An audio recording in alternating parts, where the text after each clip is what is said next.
Hello, hello, and welcome to another episode of Echoes of Stardust, CSG. I'm just gonna go ahead and start our little music track here. Yes, it has been not too long for us, and I know there has been some time from some sessions, but that should have been rectified after the last few things. But in any case, let's go ahead and get into things here. I am Dragon, and I will be the DM for today. And you are watching, as stated earlier, CSG Echoes of Stardust, which is a campaign in the Dreamforge TTRPG game.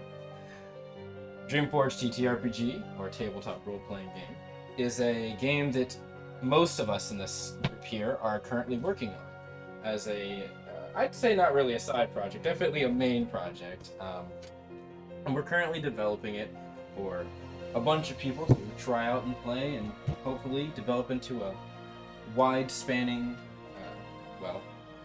thing, I guess. But for the moment, this is more of like a actual play for the game, so you can see how it plays in real time and also get some fun hijinks as some of the developers and our friends have fun shenanigans happen in one of the major stories that we plan on releasing.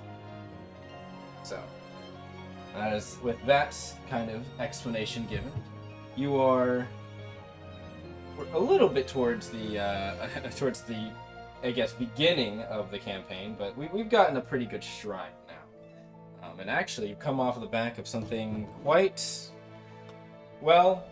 It was quite something last session. We'll get into in a moment, as I'm sure there's a lot to discuss today. As today will be a session about a lot of important decisions.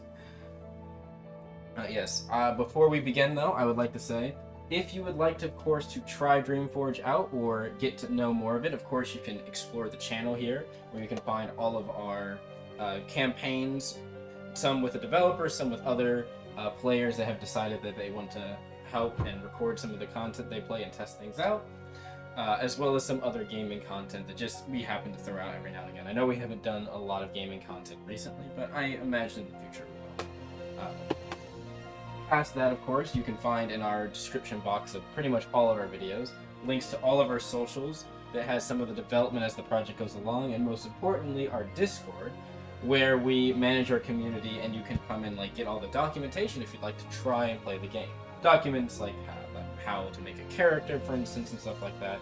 And of course, if you need help, we try to be around as much as possible to help people kind of get integrated and learn how to play, as well as hopefully find some groups. So there's that. Without that out of the way, we're going ahead and get into things now. Let me just move my mic. Hopefully this isn't too loud as I'm doing it. Yeah, there we go. I might get a drink, some tea or something midway through the session if my throat gets a bit parched. But so let me just grab something.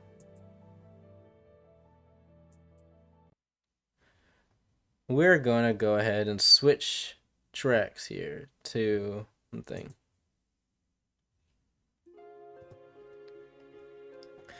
So, in the last episode of CSG Echoes of Stardust. Oh, cool. My my page blinked out. One moment. Yeah, false alarm, false start. Okay, let's retry that. I just had to restart my computer, sorry. Okay, as we were. So, in the last episode of Echoes of Stardust CSG, the party had an unexpected encounter with a, dangerous Anomalous Orient Construct wandering the Lalel Marshes, and the party had narrowly escaped its clutches after it had seemingly identified Starsha as a priority target and started to slowly do the same to the other party members as they proceeded to attack and defend Starsha. Many questions spiral throughout the party's minds about their would-be assailants, as well as what to do immediately next, I guess you could say, especially knowing now that they're being surveyed and potentially even sought after. While the fight didn't claim any major things from the party, no lives were lost, no injuries were actually to be had, it could have very easily ended very badly, especially since the party, or at least a few people that were engaged, more notably Marliana and Starsha, I guess, and Jai and Fari, identified that the construct hadn't even taken really any damage, just merely its shields, as it had kept projecting them out, defending against Marliana's blows. This construct was not weak. This construct was, well, it was what the Orient would send out for their standard patrols. Which definitely paints a picture of the type of enemy that Starsha has been talking about here. One where Starsha felt the need to flee and hide from. One that Starsha, at the moment, is thinking about running and hiding from again. But of course, we'll get into that momentarily. Now that they know they're being, well, surveyed, we'll say. None more prescient and affected, of course, than Starsha. She is beginning to outline her own plans going through things. How to deal with, well, the immediate danger of the AO. And of course, how the party should proceed going forward, knowing that they've now been more directly roped into this. She thought going through the consortium relatively incognito would last much longer than it has. And unfortunately, that's gone up in smoke. With much still to do in the Lalel, but danger lurking behind every, or most corners, and the horizon even. What will the party decide is important to do in the immediate future, or at the moment now? And what can be left to be done for later, if at all. That is where we will be beginning.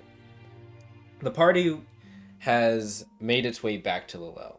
We'll expedite things a little bit since where we last left off in the encounter after you guys had escaped from the construct, having destroyed the drones tailing you. In fact, homie, on the instructions of, I almost said Fari, under the instructions of Starsha, having grabbed one with his whip and roped it up and threw it back into the wagon, where Starsha happened to destroy the ship that was, or the tracker that was in it, throwing it out the back and shooting it, and take out the mind chip that seems to be the main source of this thing's memory banks. At least based on what Starsha had offhandedly mentioned. All of you are currently at the lodge, the one that you were staying at before. You know, your residency, your temporary residency in the Alto area. You've already stopped by to receive your payment and reward for the previous 2 quests, and I will actually give that to you momentarily as we begin here. But it's been a rather, we'll say, the party's been, I'd imagine, rather tight-lipped on certain specific details. Starsha would have specifically told the party not to mention the AO construct and their report to Gareth and Gareth Steelclaw, at least not at the moment, as she says that they need to talk about some things at the lodge before they talk more directly or more openly about that information, especially what it can pertain to. But for the most part, they gave Gareth a general report about the stuff that they found. And as I said, at the moment, everyone, that even the people that were not on the immediate quest are at the lodge for an emergency meeting. Everyone's residing within the main loft area where Fari and Starsha are sitting at the main table. Currently, it looks like combing through the logs of the AO's arc drone, the one that I was talking about, the mind chip from it, to see what they can find. Meanwhile, some of the party members would probably have been murmuring amongst themselves about things, what had happened and such, and moreover, just what might need to happen next. Felt has also done something or said something. This would have probably been maybe a minute ago or a few moments ago. And I imagine, and this is what we'll go ahead and open. Vel has just informed the party that she had seen something like this in a vision earlier this morning, and referencing the events that just happened.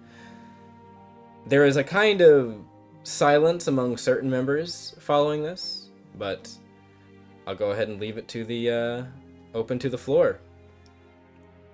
Go ahead. You saw the construct? She her eyes kind of flick over towards you a little bit, definitely concerned, but she kind of nods a bit solemnly and just says, "Yes, I saw it. I wasn't sure. I wasn't sure if it was. I didn't know if it would happen. And she kind of like, you can tell she's a bit stuttery with her words. And you can actually see someone else looks like they're about to say something, but if you are going to say something immediately, go ahead, Marliana.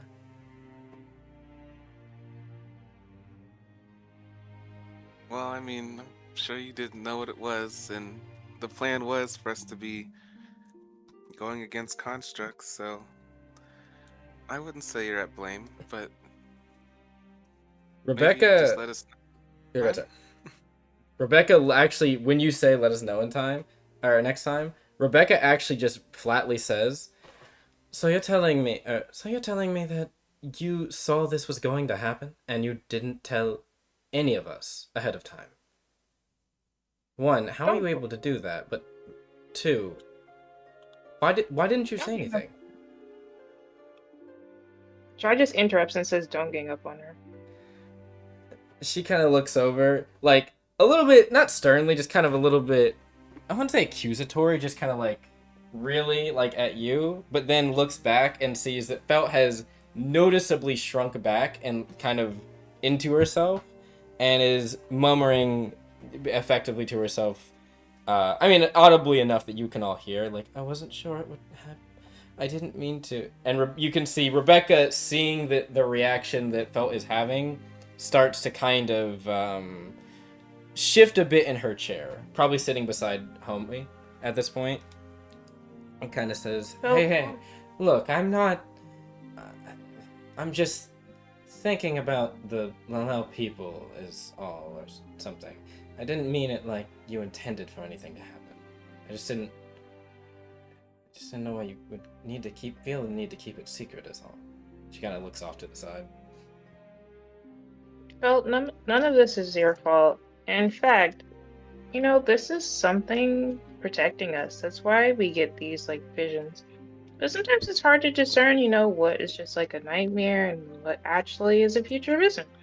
So, even if you don't feel comfortable coming to everyone, feel free to talk to me about all of them whenever you want. Promise I'm not going to judge you.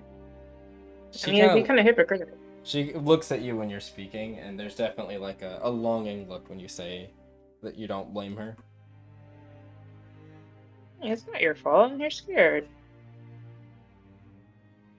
Karina kind of chimes in, like, looking kind of over towards Rebecca, and felt like, I understand as well where you're coming from, Rebecca, especially about the Lalel, but it's not like Felt caused this to happen or anything. Besides, from what I understand, she sees all kinds of things.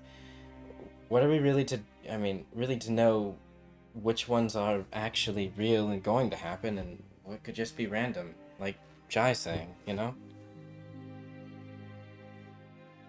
feel like there's a level of discernment almost that, it's not an instant thing, but the moment you get more comfortable with yourself, you start to be able to tell the difference. So, Felt, you gotta stop being so hard on yourself. Rebecca kind of... Don't blame yourself, because you're not the cause of any of this. Rebecca kind of pauses for a second. When you said something earlier, I just caught something. Sorry, go ahead and continue. Sorry, I just thought about something. Go ahead. Don't. The moment you stop beating yourself up and get more comfortable with yourself, the more you'll understand things better. You'll understand the visions. Rebecca stops and kind of looks back at you directly, Jai. Jai says, "Wait," or not Jai says. Rebecca says, "Wait a moment. Did you just say we experience?" Yes. I don't know what we is. I don't speak Noblessian like that. Did you mean you experience these vivid? What would you call them? And she kind of looks over at Felt's like omens. Yes. Karina kind of looks over. I think the word would be more like a premonition. You know, a bit more neutral sounding. And looks over at Yeah. like I like to say I have good intuition. you. We both have good intuition. Felt you don't cause any of this. This is just, good intuition. Felt's like, I guess since you're new, Rebecca, this is something we have talked about as a party, but I Maybe suppose not with both. Rebecca. oh, I'm sorry. I must have missed it at the last meeting. Two of us have apparently us. You know, she kind of like rolls her eyes, looking at you, Jai, has the ability to see the future in some way or another. Homie, when were you going to tell me this? Homie, also you're muted. Homie? Oh. Yeah, no, I thought you knew that. Yeah, we all have future vision. Even I have future vision. You. Jai burst out laughing. Okay, homie, roll me a mystery. Who says I'm lying? I know you're lying. In 5 He seconds, meant what he in 5 just said. seconds, everyone's gonna get mad. My prediction. Chick shit in 5 seconds, everyone. Are you saying that out loud? Yeah. Cause yeah, she just looks like, homie, are you messing with me? And then you say that. She just rolls her eyes and just says, oh, the lover. Uh-huh. Yeah. You know Right what, again. homie? We all Right have again. just some of ours predict things farther in the future, and some people just predict things like a couple seconds before it happens. But we all have levels of intuition. I will give you that. Yeah, my mistake was horrible too. Which, you know what? It fits. Wow. That's crazy. Wow. Somehow, she is convinced that you are not inherently lying. She might not think that you're being inherently honest, but she at least believes you might have some type of future sight. So she's like, well, if that's the case, how do you all run into so many problems? Well, because it's not like you can see the whole world. You just see a specific instance. You don't know what led up to it, and you don't know what happens afterwards. If I see that I'm going to get attacked in the forest tomorrow by wolves, I'm just not going to go into the forest tomorrow. Why do you Usually the actions that you take But, like, to avoid the I certain don't- situation will end up leading you to the situation. So you're telling me it's inevitable that we would have encountered that thing out there? Yes, Possibly. but also, yeah, to an extent. The outcome is not always It's inevitable, always but just the next day these things happen. Well, damn, It's I just- hope none of you see me dead or something. not I When would she give says you- that, Felt audibly flinches from that. well, maybe that shouldn't be the next conversation yet. Phil, but why don't we talk about that part later on, in like an hour?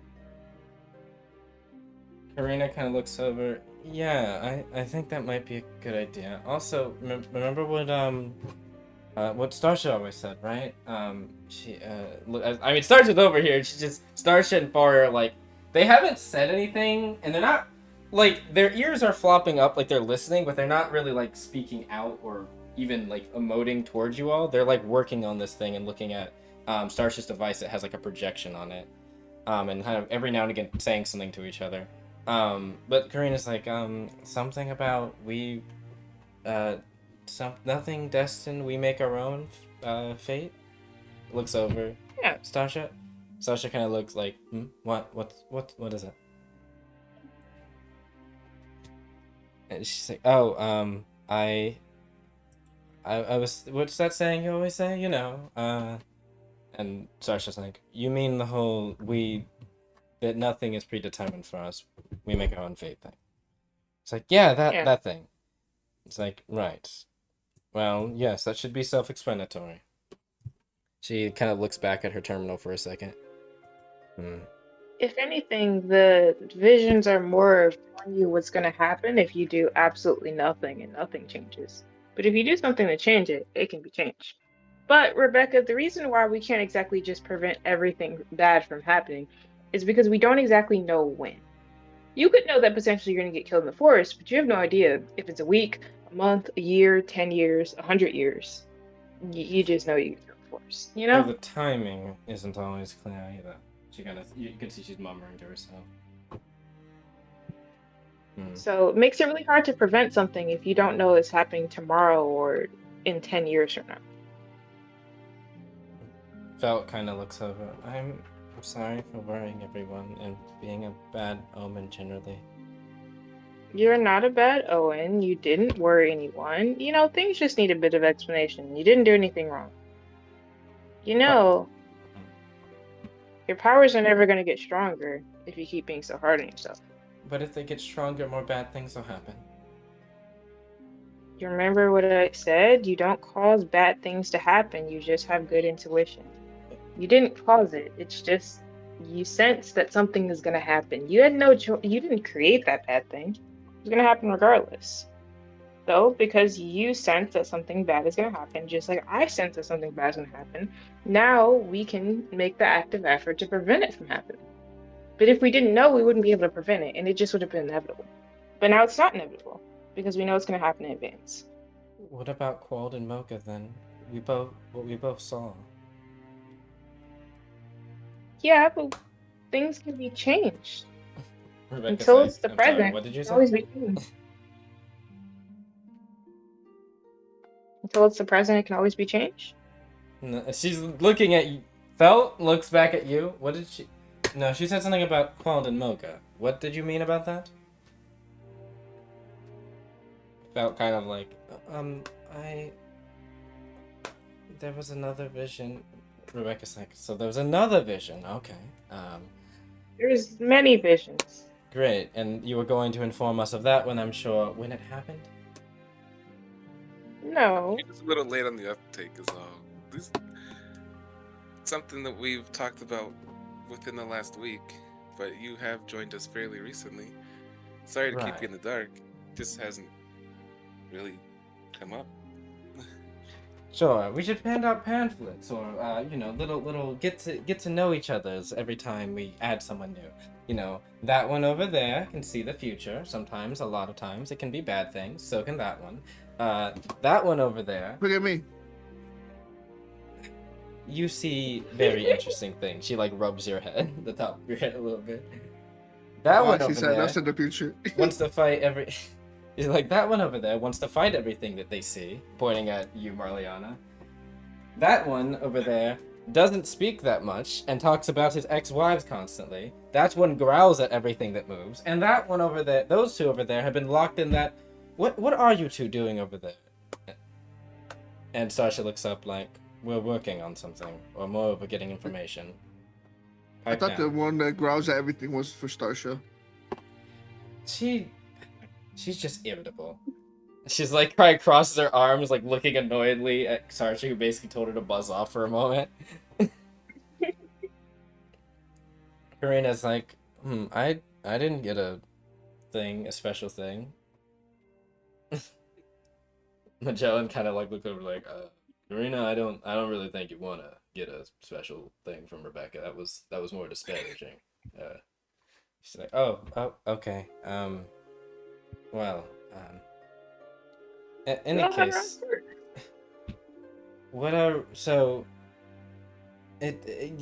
you're not a bad omen, Felt. She kind of looks over. You're not a bad omen. Besides, like they said, nothing bad's happened, and well, I mean, no one's hurt. Seriously. So just kind of like solemnly nods.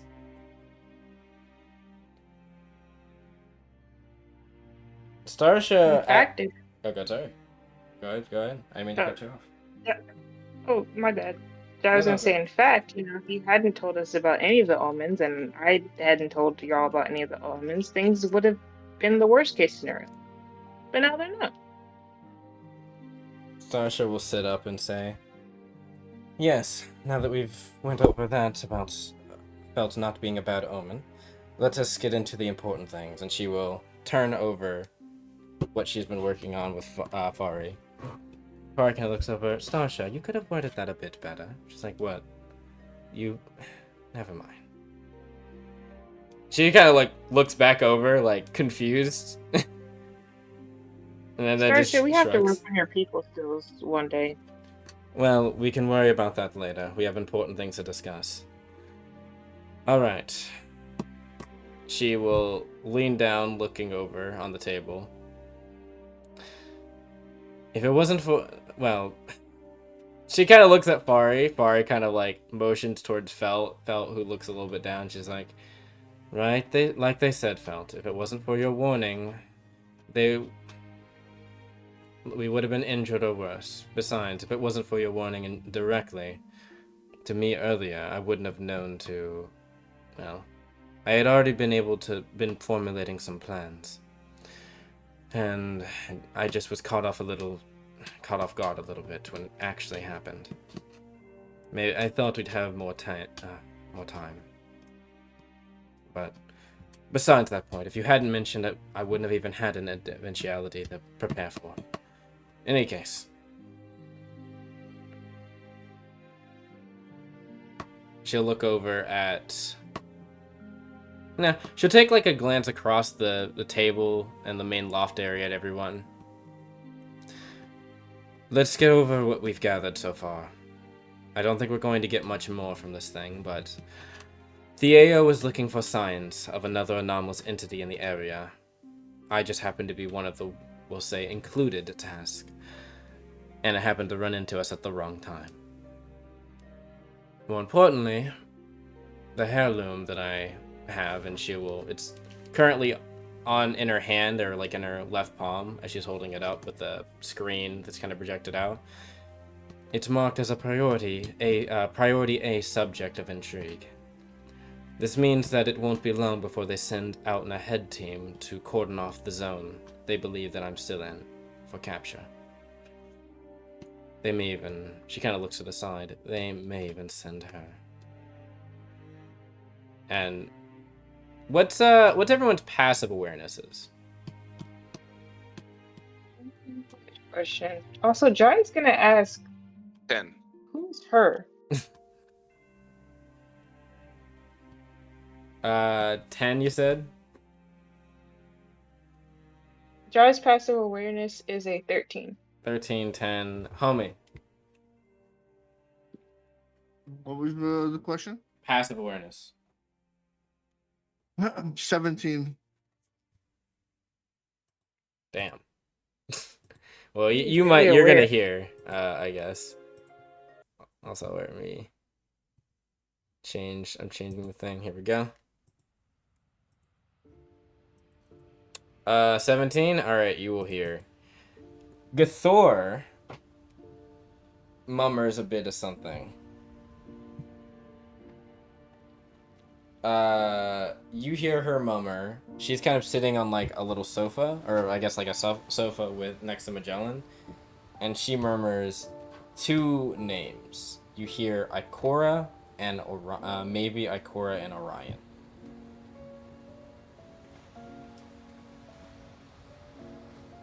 But she doesn't. Do I hear it as well, or just the people No, with 17? just homie with a 17. Damn. And who said that? Gathor. Why do those names sound familiar? And then Fuck the Jai, brain. you asked who is her?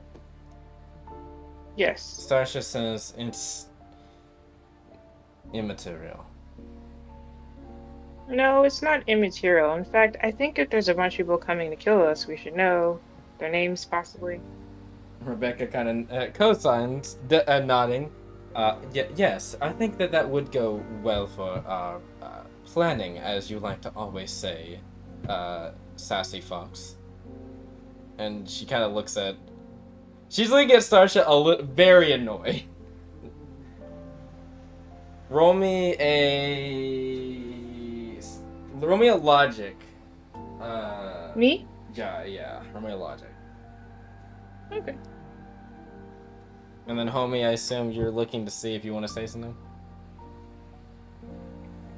I want to do recollection Cool. On what? on those names.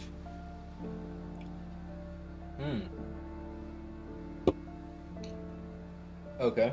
Why does it sounds so... Maybe I'm just thinking of Orion's belt, but I don't think so. Joy rolled a 7. No, I'm gonna roll that 20. Let's fucking goes. Okay. Wait, have we long rested? No, this is probably so short. It's the same day. You'll see why later. It's only been like 2 hours. Damn. Homie, you got a nat 20, you said? Yeah. These two names have come up kind of in different... Well, never together exactly, but around maybe similar subjects. Ikora was the first name you've heard of. Orion was a lot more recent, and it was only once, and I don't actually remember which person said it, if it was Gathor or Starsha. I think it might have been Gathor. The name Ikora has come up 3 times. The first time by Gathor, the second time by Starsha, and again, I guess now by Gathor. Ikora is someone loosely described as a sibling to Starsha, but it came up... oh wait, no, I guess actually it's been 4 times. It came up earlier that day, actually, or today, in the morning, when asking about Starsha's mother and such like that, and Starsha said she was part of the executioner program. She said that there were other people like her within the program. And more specifically, you could almost call them like siblings of sort, but they were other executioners given different designations. 2 of the people she mentioned were the names Ikora and Orion.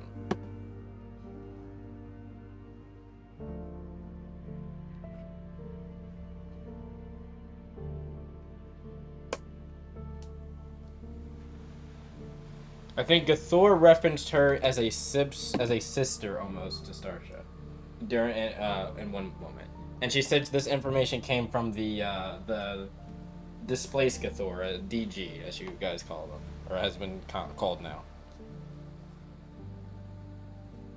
She whispered it to... She just kind of murmured it. She wasn't saying it to anyone. Kind of like if you have like a unconscious thought that you vocalize, that's kind of what happened. And Starsha didn't hear it either? Starsha didn't seem to react to it because she seemed to have been reacting to what Jai is saying right now. They seem to be talking, or Jai, Rebecca, I should say.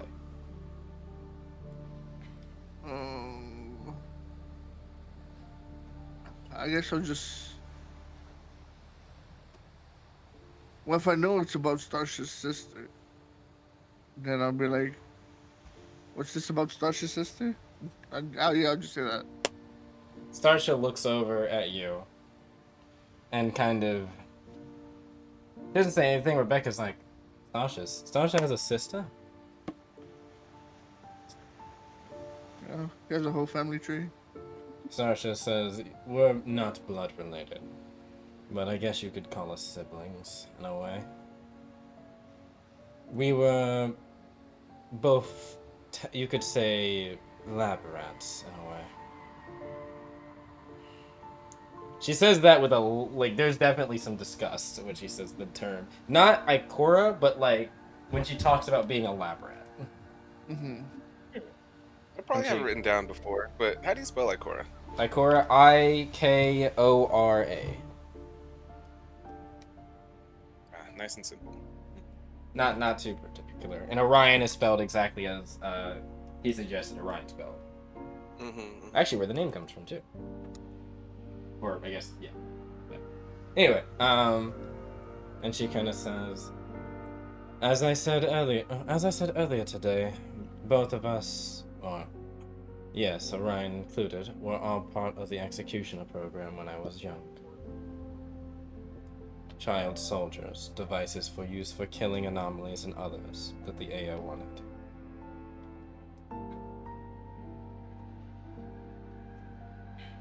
And now their crosshairs are undoubtedly on me.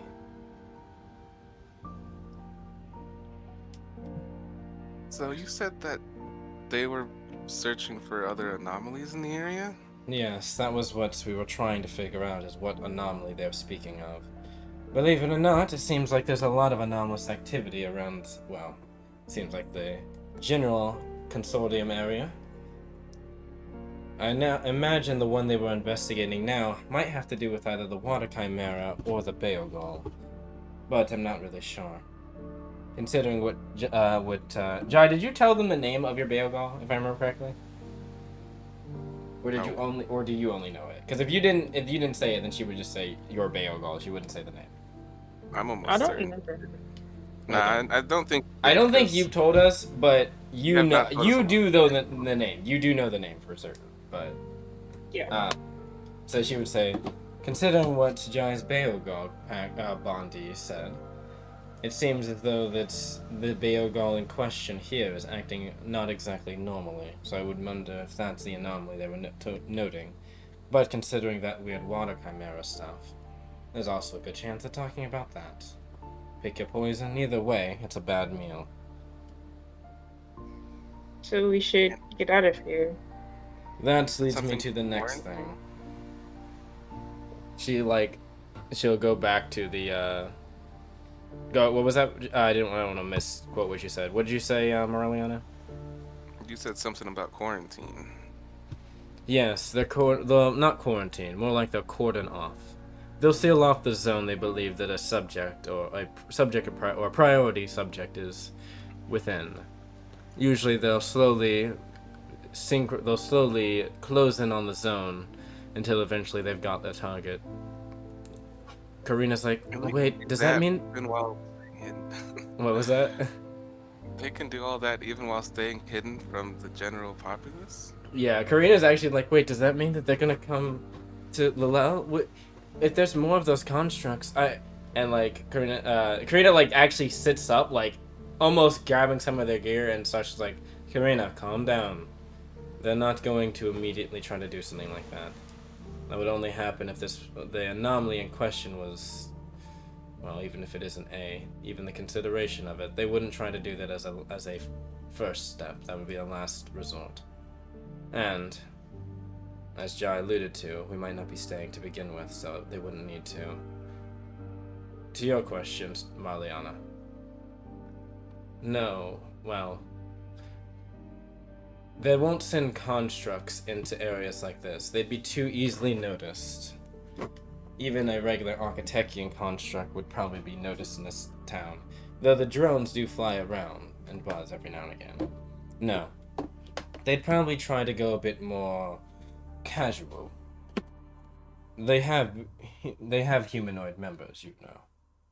Executioners, led by shepherds or other regular forces.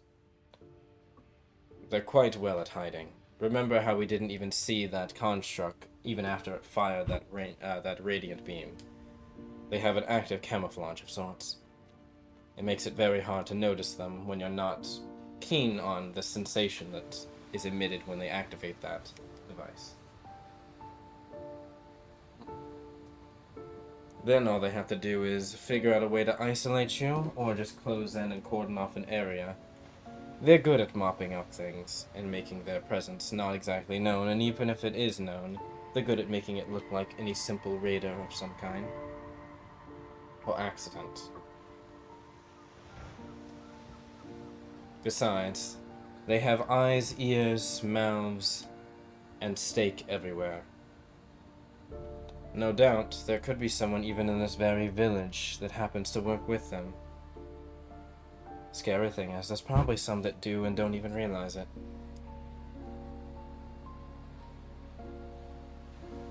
Karina, like, is kind of audibly frightened. Even Rebecca's a bit like, this is a little... This is getting a little bit dicey, don't you say? You're talking about an organization more powerful than the guild, the consortium, and Starsha just looks at her like very sternly and just kind of unflinching and just nods.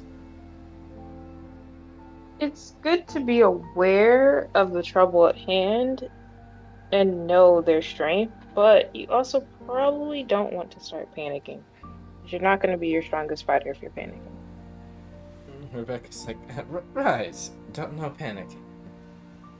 She's like, what did I get myself into? You'll never be bored. Starsha says, now then, what we're going to do about this. After my hack, well, I'll get into that in a moment. No, actually, as far I can look over. No, you should inform them about it now. It just happened. She's like, right, I guess you have a point. After that hack on the construct, my heirloom started activating a bit odd, we'll say. Seemingly, it's been more active. You've been seeing me using it a lot more now. It's pointing somewhere. It's giving me some coordinates. I believe it's close to somewhere along Moga's coast, based on its projection from what Fari said. I won't lie. I don't know what'll be there. I don't know what to expect, and I'm reluctant to just waltz into an area that this thing is pointing me to. Even if, to a certain extent, I have to chalk up our last encounters, well, going so similarly due to it, even though I hate giving that woman credit. But if we can make a quick resource run, maybe at Quald and Moga, I wouldn't be against investigating it.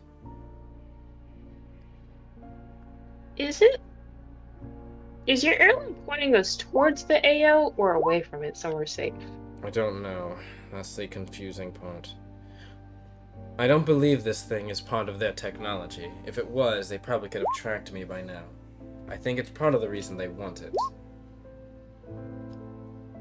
Whatever it is, it's something that they don't have as readily. What is it? I'll look at that in a minute. Whatever it is, it's something they don't have as readily. It's something they want. There's something it hides. I want to know what it is. She sighs. My mother did a lot, I guess you can say, to keep it out of their clutches. And my father has sacrificed more than he's needed to for it, and me. Whatever it is, whatever they want, I'm not going to let them have it.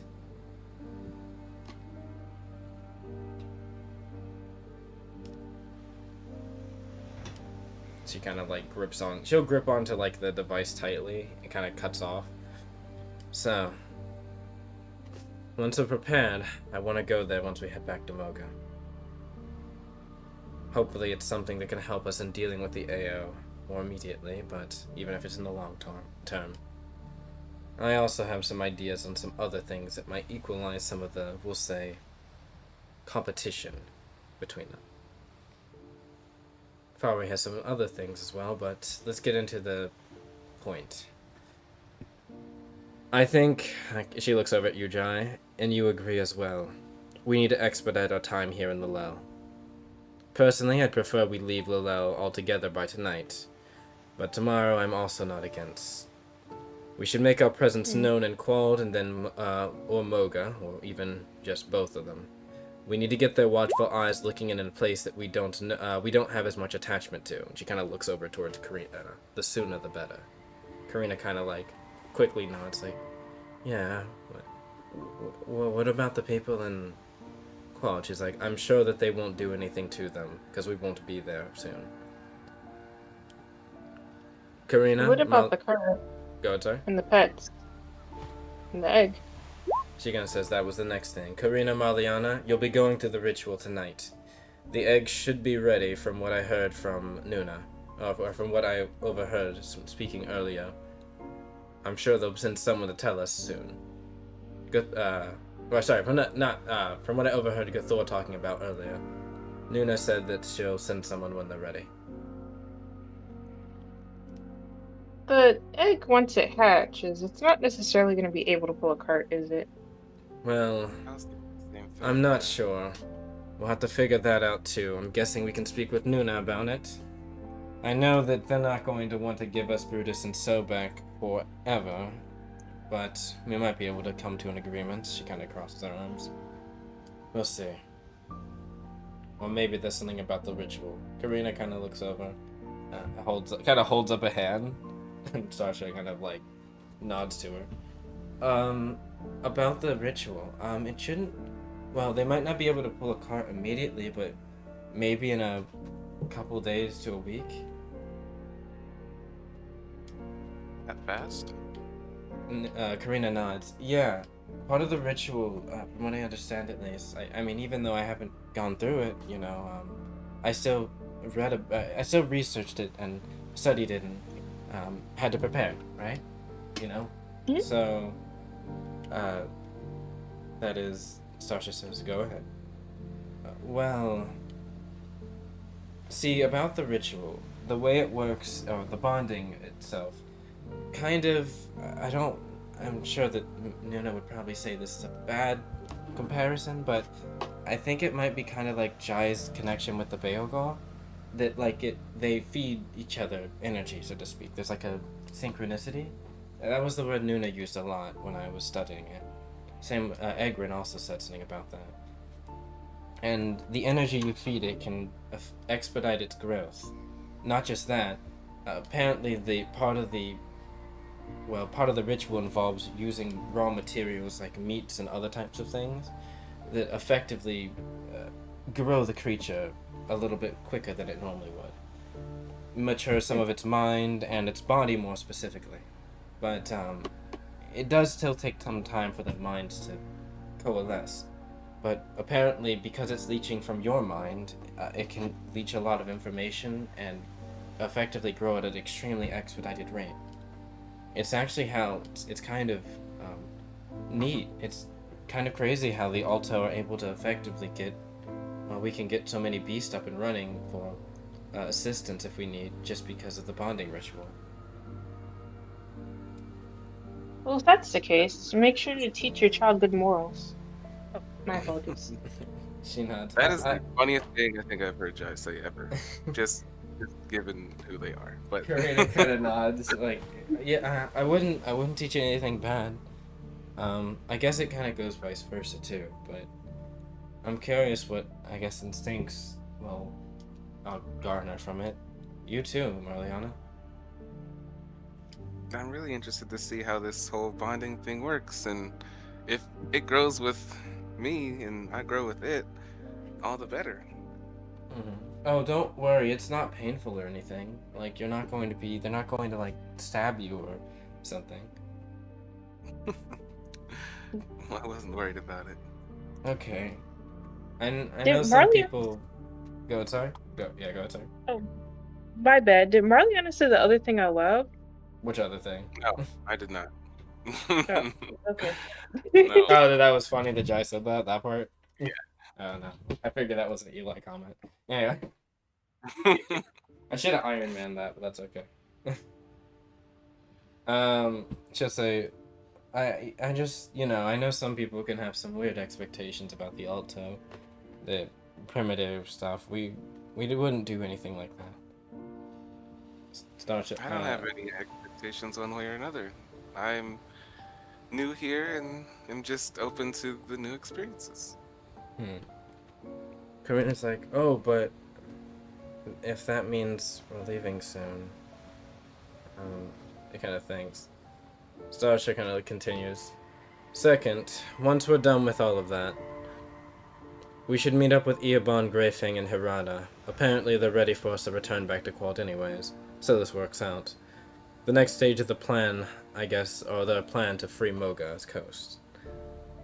They said they'll have more details as we arrive, but apparently a shipment of materials is on their way. Or has been. They said that if they ate, and also, she looks over at Fari. Fari will continue.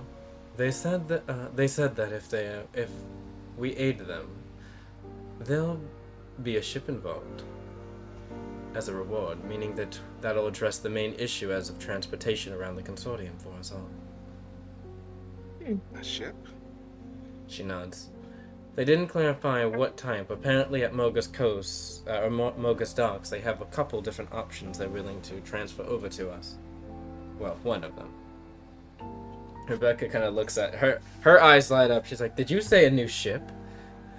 Ooh, I can get a new ship. Finally, I can get a new ship. She's like got her hands clasped, is like praying basically.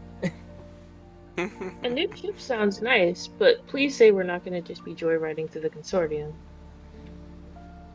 Starsha says, "I imagine not. Besides, that's on. We remember we still have we still have an entire general quest that we were all brought out here for. Once we're done with whatever's done in Moga, we should try to make our way back to. We should try to make our way back to meet with Hal, however or wherever that's supposed to be.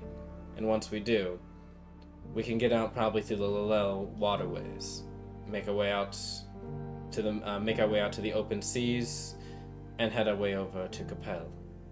Karina's like, "Capel? Oh, if you don't mind me asking, why would we go there first?" Starsha kind of looks over. "From what I was looking into, and also from what I overheard from Sharptooth, Capel is a place where they're hosting an a Hal trial. And apparently this one's being broadcast enough that it's been the talk of several papers around the consortium. You should make a debut there, I think, Karina." She's like, That sounds like a great idea. "Me?" Says, "Not just that. I think it'd be a good idea for getting us some potential new allies as well." Karina's like, "I don't know much about the Capel, but I hear they're kind of reclusive. Apparently they were hit really hard during the war. A lot of the, I guess you could say, young people were brought into the war and a lot of them died. So a lot of them aren't exactly that thrilled with outsiders, even more so than the ones here. The Alto here." Starsha says, "Well, then we'll have to make sure we give them a good impression. Besides, we'll have you there." If we're going to be out in public, Starsha, I think you need a disguise or something. That was something I was thinking about. I have an idea. I can make disguises. Remember when we were infiltrating the mayor? She nods. "Yes, you and Karina I think will go good for that. But whatever we do, we have to expedite it quickly." When we're done with all of this, if we do ever get an option to joyride around the consortium, I think we should try Noblesse instead. Noblesse is just the consortium, but much better. The consortium could never. Getting homesick, John? Kind of looks over. No, the consortium just gives me the ick. I don't blame you there, but from what I understand, Not of my phone. our main investigation is centered in the consortium, so we'll be here for a while. Also, we're still trying to stop the main thing you and Felt saw, right? Yes, Nods. of course. Yeah, that's the whole investigation Starsha's talking about, I think. Starsha nods. Hal has the details more directly on that, I'm sure. So, as it stands now, that's our options. Karina kind of says, "Well, I mean, it sounds like a good plan. I mean, it's a bit abrupt, and I know I wanted to leave Lalel, but I guess I'm worried about the people. Well, you did say that the AO construct wouldn't just come roaming in." Starsha kind of adds, "We wouldn't," she says, "I'll assure you that they would probably be in more danger if we were just to remain here for much longer without making our presence known in another area." Karina's like, "I guess you have a point." Rebecca kind of turns, she's like, "Personally, I don't really care offhanded." She kind of says, "I don't really care." She kind of offhandedly, waves her hand. "If they're after the sassy fox girl, why not just have you act as bait or something if they do come up?" I'm sorry, I she think just we're kind ready for ones like that yet. If that drone was just a patrol drone. Starsha kind of chuckles, looks at you, Merlin, and chuckles back at Rebecca, and she's just kind of like, "Well, I could do that, of course." But I have a feeling that after that last engagement, there's a chance that at least all of you are now persons of interest. She just gives her a very just light smile. Rebecca just kind of takes a At least we're deep getting a breath. boat. Before we even did anything. Aren't you happy, Rebecca? You did want to be a well-renowned known pirate. She kind of just smiles. Rebecca's just like, yeah, I kind of figured as much that we'd be labeled as accomplices. Damn it. She'll just shut up.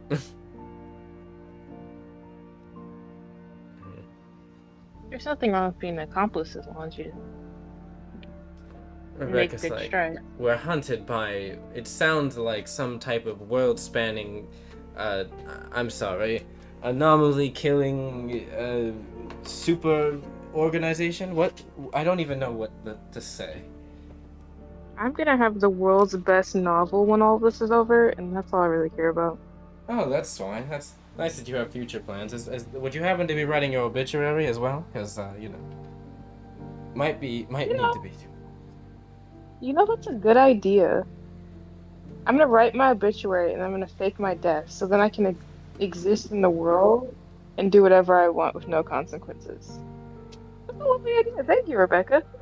Well, we do love somebody with future plans. That's not... Rebecca, why don't you have future plans? You're not gonna go like joyriding and have a honeymoon with homie or something? Oh, I would love to do that. I'll have to figure that out. Put that in between the whole avoiding the super organization thing, or avoiding what was that? Labs is getting like destroyed or something. From what? Okay, it's fine. No, it's fine. It's fine. It's It's everything's fine. very simple. After we get rid of the super organization by giving my Bilbo a new home where he can populate and breed his herd, and then we stop the world from being ended. Then you'll have infinite amount of money to go do whatever you want, and you and homie can go like travel the world or something, or have the best honeymoon ever. I don't know. It sounds so simple when you put it that way. I feel like you're missing a few steps and possibly pitfalls, hurdles, deaths. Uh, yeah. It's fine. No It's one fine. here is dying. I have 9 lives, and I haven't even finished the first one. Not all of us are cats. Also, we can. And you have like 9 lives due to like association. Starsha's like, oh, you're not going to back down now. You were so boastful before on the ship. She's kind of like looks at it. Well, it doesn't sound like you have a complaint about what our next plan is. So for now, we'll go ahead and leave you there. When we're all done, you'll be the most well-renowned pirate in existence. People will remember you in the history. Felt kind of looks over. I'm kind of concerned about Quad and Moga as well. She looks over at you, Giant. So, I think that it looks at Starsha. It might not be a bad idea either. I agree. And We John's can't like, spend our whole life being scared. What are we supposed to do if we're scared all the time? Starsha nods. Magellan's like, well, what about the stuff that we were doing here? I mean, I'm sure Steelclaw has a couple things for us. Found that stuff about that weird seeking facility, something like that. And then there is also the other Ahal trial stuff here. Do we just want to drop that now and, give up on it? Sasha says, I wouldn't really say it's giving up on it. More like shelving for the time being.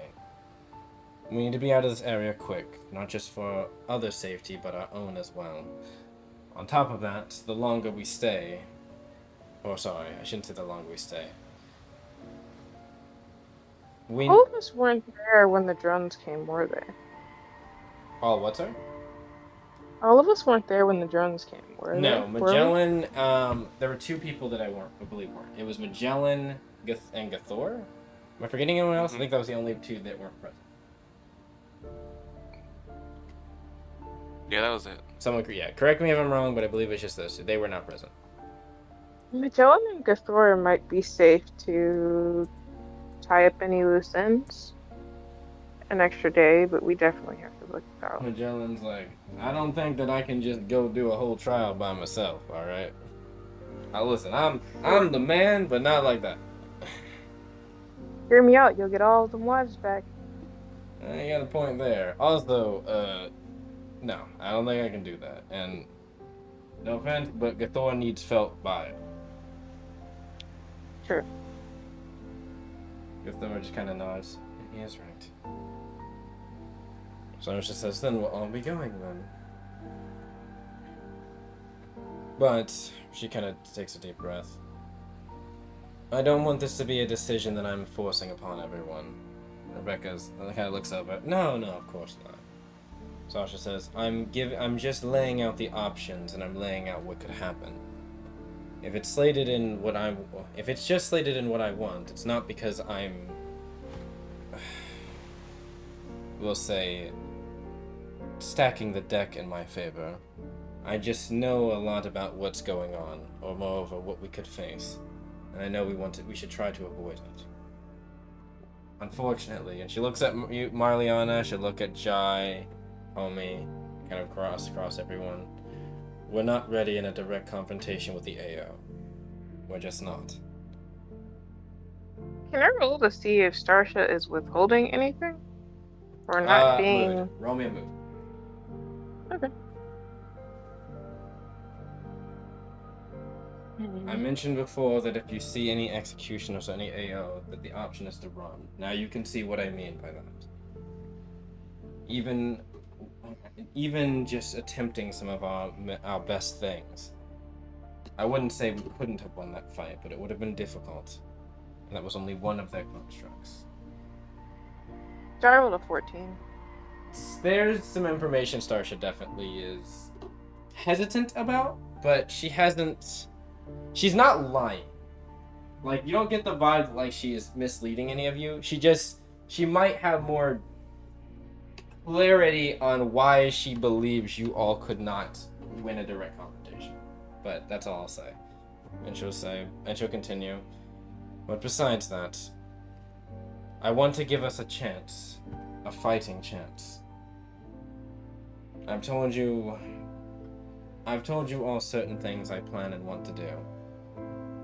But for the most part, I do want to deal with the AO. I want to figure out what this heirloom is. And I think it's the key to getting to that objective. Mm-hmm. I don't know exactly what we might be walking into, like I said, with those coordinates. But I want to believe that there's something to this. She kind of just like tightly grips onto it. When we get to said coordinates, so if there's like a entrance that we go inside, I will wait outside as watch. And then you can tell me about it afterwards. Are you worried about your Beogol knowing more? No, I'm more worried about something sneaking up on us. I guess you. Y'all can roll to see if Jai's being forthright. Does anyone want to?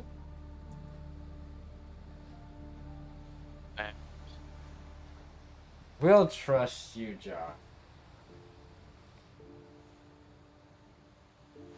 You know, if anyone sneaks up on us, they won't, or if anyone's trying to sneak up in the location, I can at least, like, run and tell y'all. Magellan's like, you probably shouldn't be out there by yourself. I wouldn't mind sitting out there with you. Maybe Gathor as well. Y'all got a good stealth? I do. Gathor? Not really. She just shakes her head. Alright, well, maybe me and Kareem. We're good at that. Yeah, as long as we don't get seen. Though you're not gonna be doing your disappearing act now, are you? My disappearing act is my best act. If something appears, I disappear, I give warning, and then the homies are safe. Well, we can't plan on a disappearing act if you vanish and we're just left with our thumbs up our asses, alright? Plan on disappearing with me. How are we supposed... No, he like shakes his head. Sargent says, so, does that mean we're in agreement with the main plans? Yes, though I would like to potentially get some health potions or something before we go on this I adventure? did say that we would need to take a resource run at Quoll. We can even get some stuff before we leave here. Karina's like, so are we leaving tonight then, or are we leaving tomorrow morning? Sasha kind of crossed her arms. Tonight would be what I'd prefer. The sooner we leave this area, the better. We don't want... If we can pop up in another area soon, they might think we just crossed through Lalel. No. There's no telling. What time is it now? That's a good question. You guys got... I think that encounter was, like... You guys left out today at, what, 10, was it? I can scroll up and see if I wrote it down. Yeah, if you can tell me when you left out, I know approximately. I think you guys have been out for, like, 6-ish hours. Can Jai start long resting while talking? Yes. Since that's Yes, you can. Okay. I would like to be up early.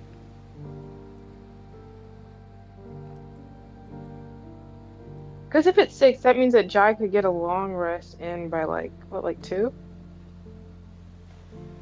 Are your long rests decreased, or are they... No, it's just you can do things during your long rest. That's what it is. Yep, I don't sleep. Yeah. Until timey-wimey weirdness happens, or something else. I hope not.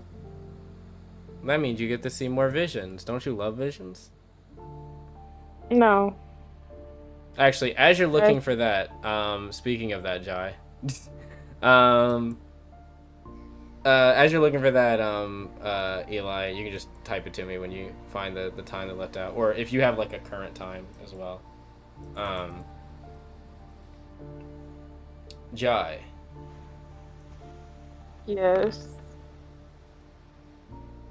You begin to hear something as the conversation is happening. You almost hear something kind of curling and cooing in your mind for a moment. And then you hear the familiar voice of Beldus enter. Ah, there you are, my feline compatriots. You sound so mysterious. For what?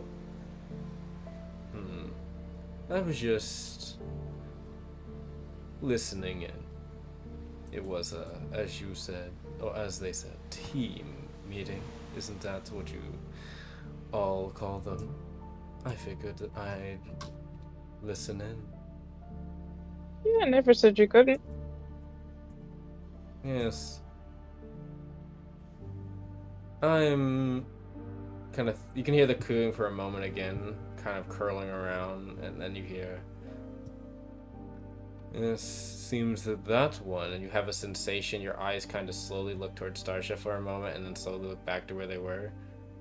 That one seems quite worried about these AO individuals. And they won't lie, and I won't lie. Did the Bama just control my eyes? Yes, just like slightly. Disturbing. Jai would not vocalize this. In fact, Jai would try to withhold the thought from entering Yeah, I was gonna Jai's say, what brain. you think about it though? Can Jai roll a roll me misdirection? an instinctual. Damn. I think I have a buff on instinctuals.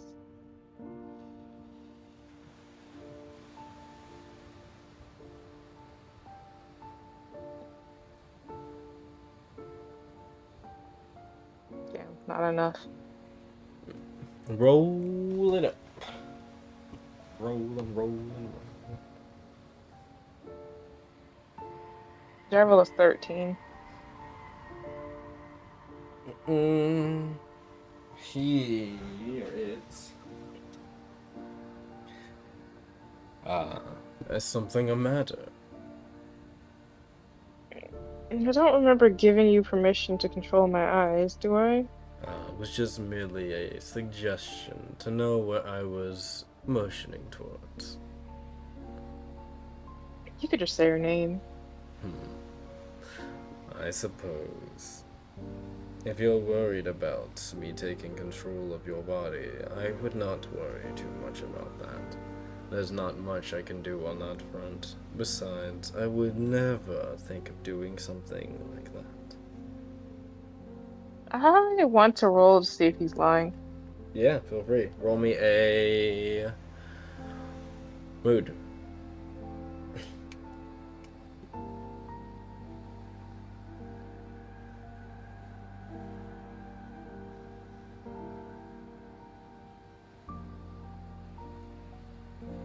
Dirty 20. It's a bit hard to tell, but you do think that he's being forthright about not being able to do anything like that. But there's a bit of an unknowingness to the if he would, if he could part. But you don't think he's lying about being unable to do anything more than a simple suggestion, I guess you could say. Okay. Jai's gonna say, you seem intrigued about the AO. I won't lie, there is some intrigue there. I like to see them squirm. Not just the AO, but more your party. Starsha as well. Try to figure out a path out for the party. Whether they pass or fail is immaterial somewhat to me. But perhaps due to your cognition, there's a part of me that actually wants to see them, well, to see you succeed. It would, of thank course, you. ensure that our pack's safety and ample entertainment on my part. True. Plus, if you ever find the AO even more intriguing, I would love to see your brute just feast on the AO. I would find that entertaining as well. I've heard that they've hunted some of my kind in the past.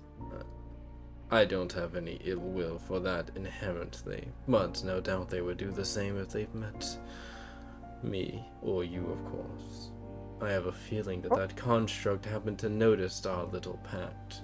Might have been one of the reasons you were the target of that containment field.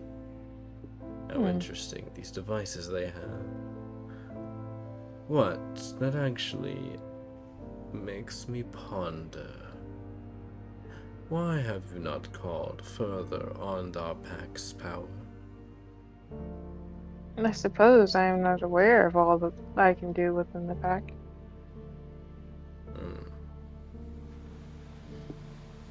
Are you being forthright? Yes. Kind of ponders. I see. Well, allow me to elaborate more and explain. See, Jai, just like those others who had pacts with Beogal, not of course to myself, but to other ones, you can call upon the Beogal's power more directly to summon forth a Beogal ally of sorts. Though your connection to Veldas is somewhat minor at the moment, the more you use this object of our bond, you feel like a kind of twinge around your... Wait, it's a necklace? Wait, what is it? Is it a... I'm sorry, is it a band or is it a necklace? It's a bracelet. Bracelet, It's thank a you. bracelet. Around your wrist, then, you would feel. Bracelet. A tinge around your wrist. I can cause a minor spatial tear should you call upon the power, and manifest a Beogal of my brood to aid you. Of course, it will be initially a weaker specimen from my brood, due to our low synchronicity, which I did love your little companion. What was their name? Karina, referring to our bond in a way that would get a few many alto up in arms about in a comparison. Either way, your lack of spiritual aura is also a factor that limits my abilities and your own, so you'll need to grow in strength. But, as you do, more powerful forms and even swarms of lesser forms will come to you. And eventually, even, you might be able to manifest me myself. Intriguing indeed. I will If you're mention, interested, I'm sure I could have you explore the AO's home and we can do it together. of course, there is a different type of manifestation if you wanted the real me there. But these summons are more of that appearing both as a more of a projection. Their mind, the real mind, body, and soul as projections remain with my brood at their home. So once slain or discarded, they will return. Though there is a way to fully transfer them over, but we have not reached that point yet. That's fair. Perhaps we should wait until we get to the AO's home. Yes, for You can that. grow there. Your But heart's delight. considering your survival is at least a factor I must consider, as my own, Yes. as I am sure to yours. We should do, as they say, something to help each other out. Yes. So, Can I roll to see if he's like holding back on anything? Sure, roll a mood. Okay.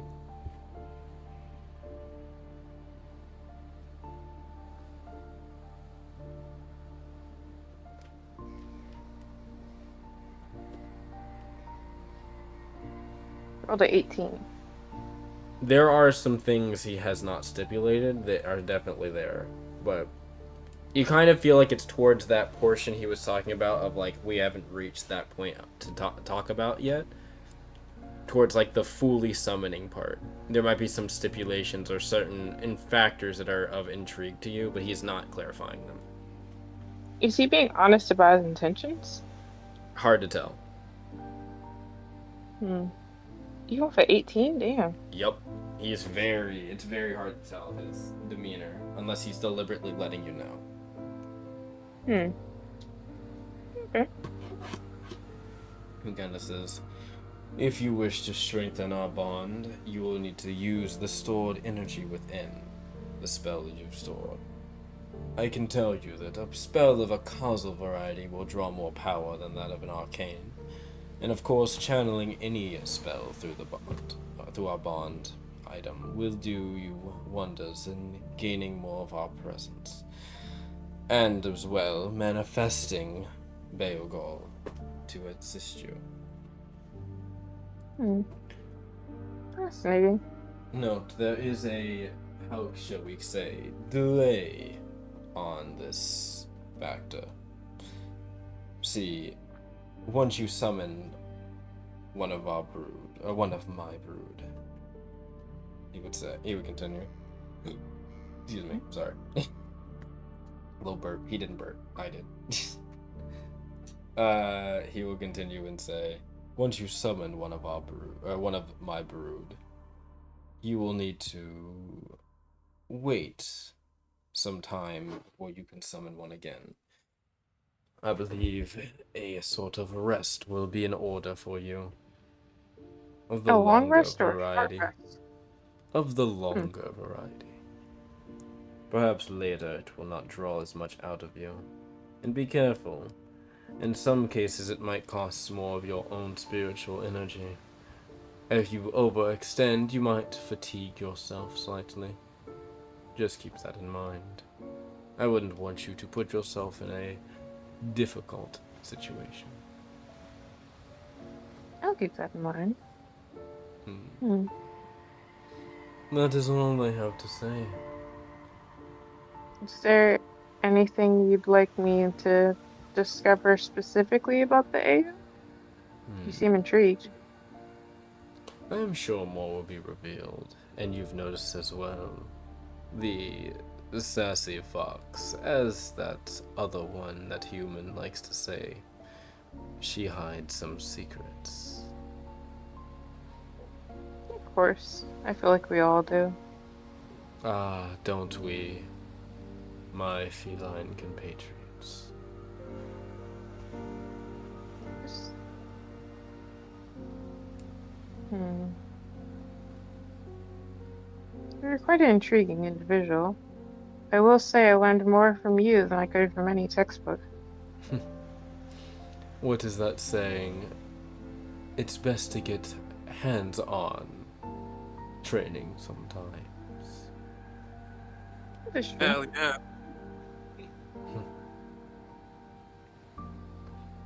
I just kind of like fidgets with their red quartz bracelet. Hmm. I don't know if anyone noticed that. What's the okay? Well, I think I know everyone's passive awareness. Homie and Starsha would, but they can choose to say something about it if they'd like.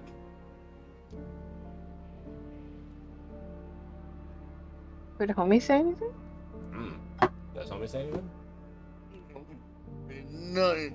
Starsha's not saying anything, even if she notices at the moment. Well, until next time, my friend. Josh says that to the vehicle. You hear the voice subside as your vision kind of centers back and ears kind of flicker a bit to the commotion or conversation happening.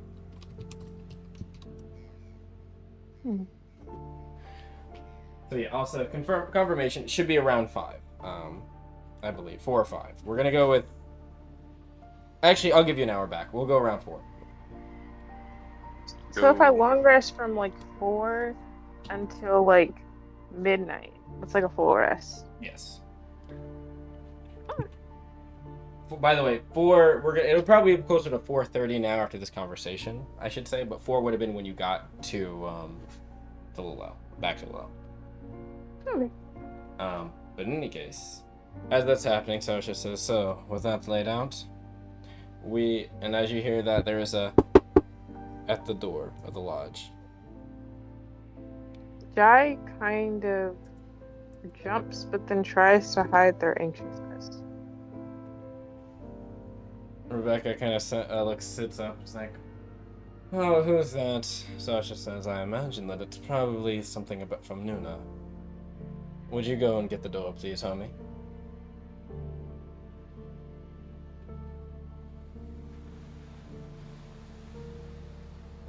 Homie? Yes. Starsha asked if you would go get the door. Yeah, I got you. Homie, you go up to the door, and as you open it, you will see there is an alto hunter who is standing there. He kind of looks over at you and he'll say, he looks you up and down and he says, is this the people of the oh my god, I'm sorry, I don't know how I forgot your guys' name for a moment. Is this the Echoes of Stardust group? Can Jai roll to see if he's like hiding, like if he has bad intentions? Roll me a mood. Okay. Jai's rolling the shit to the moods. Mm-hmm. Curious cat. Curious indeed. Yes. Suspicious of everyone. Mm-hmm. Jai rolled a 9. It's hard to tell. But he does seem to be wielding and brandishing the armor, attire, weaponry, etc. of a brandishing is probably the wrong word. Wearing of an alto hunter, so nothing seemed off at least from that. He seemed a bit confused at first, but now that he's looking at it, he's like, "Is this the group?" Homie, what would you say? After he asked, "Is the Echoes of Stardust group?" Oh, it's the Echoes of Stardust group. Nope, it's just. He kind of looks a bit more like calm. He's like, oh, I have got the right location. I have just arrived to give you a word that Nuna Swiftwind is ready for you when you are ready. They asked to meet that you would meet them at the back of the stable area. Hmm. They will give you a nod. They're kind of speaking to you and the rest of the group behind you as they give you like a nod and they say, "That is all I've been instructed to inform you of." And they kind of look. They kind of turn. They kind of stop and look back past you, homie, towards Karina, who's sitting up now, and they kind of clutch a clawed hand to like between their neck. I'm trying to remember the area. Is it clavicle? It's like the little divot, you know, in your neck, like front area. What is that? Like by your collarbone? Yeah, like the little divot in your collar. Your sternum? I think. Yeah. Wait, is Is it sternum? right? I don't know anatomy that well, so I'm gonna. You know the area I'm talking about, like right under the neck, like top of the chest. They kind of put a clawed hand, like almost across that, the tip of their finger touching, and they kind of give like a nod to them in recognition, and then they will take their leave.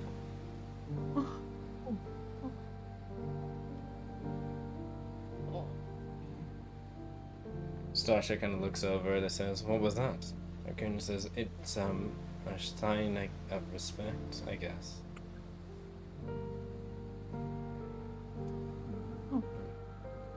I kind of nod, Nate. All right, I'm ready for this. Starsha says, "Indeed you are." Maliana, you ready? Ready as I can be. Then let us head over there.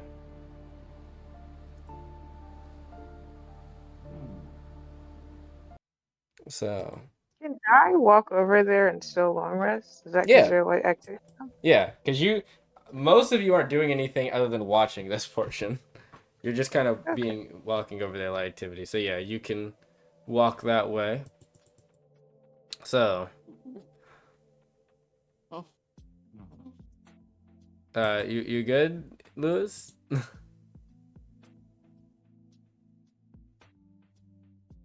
Okay. That's fine.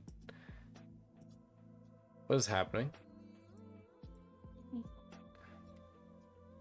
Oh, we got our rewards for the quest, right? Yes, I'm gonna get you those in momentarily, or not momentarily. I'll get you those in a bit. That's cool. It's 2 transceiver devices. I know that. So Nice. let me just check something real Also quick. dibs. Also dibs, yeah. Does okay, we should really figure out who has the transceiver devices. Starsha, Magellan, Karina and Fari. Korea and Fari. Okay. One of them is going to Jai. Starsha is gonna deliberately give Jai. That seems like a good idea since she's our solo stealth person. The other one, she will give Marliana one to take. She will acquiesce to you, Marliana. Yay.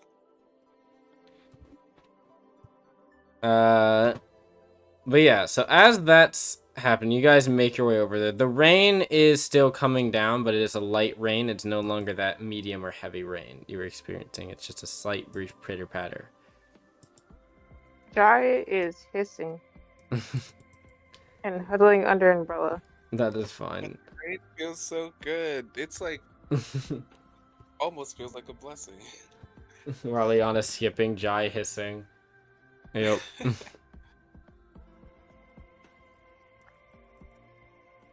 As you guys walk, you can see that it's not late or anything like that. It's getting into like, I guess it'd be like mid or close to late afternoon. Or yeah, I guess it's late afternoon now, but it's not like late evening or anything like that. Most of the people, the Lalel, are all kind of still in their everyday actions, you know, moving different materials around. You can see different. There's like a table of, or not a table, what is it called? A hammock of meats that's being carried, not like cooked, just like raw meats that are being carried over to the Divine Tears barbecue. You actually see what looks to be some people you would not have ordinarily expected. Some people that look to maybe be, at least in terms of appearance, more traditional Lapsian, kind of walking portion of the area.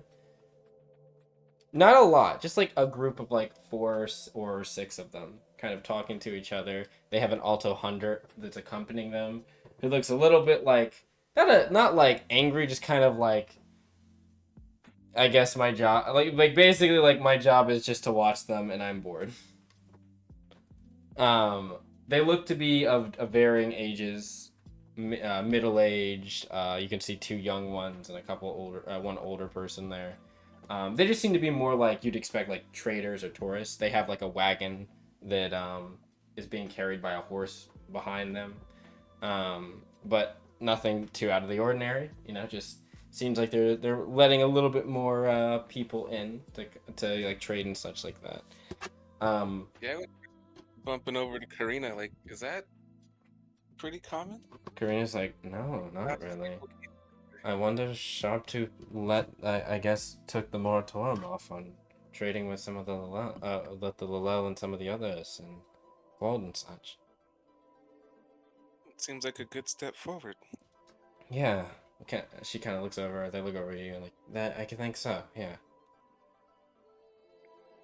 As you now get over to the main area here, the back of the that's weird. Yeah. So you will see that Egrin, or not Egrin. What is the guy's name? The other one.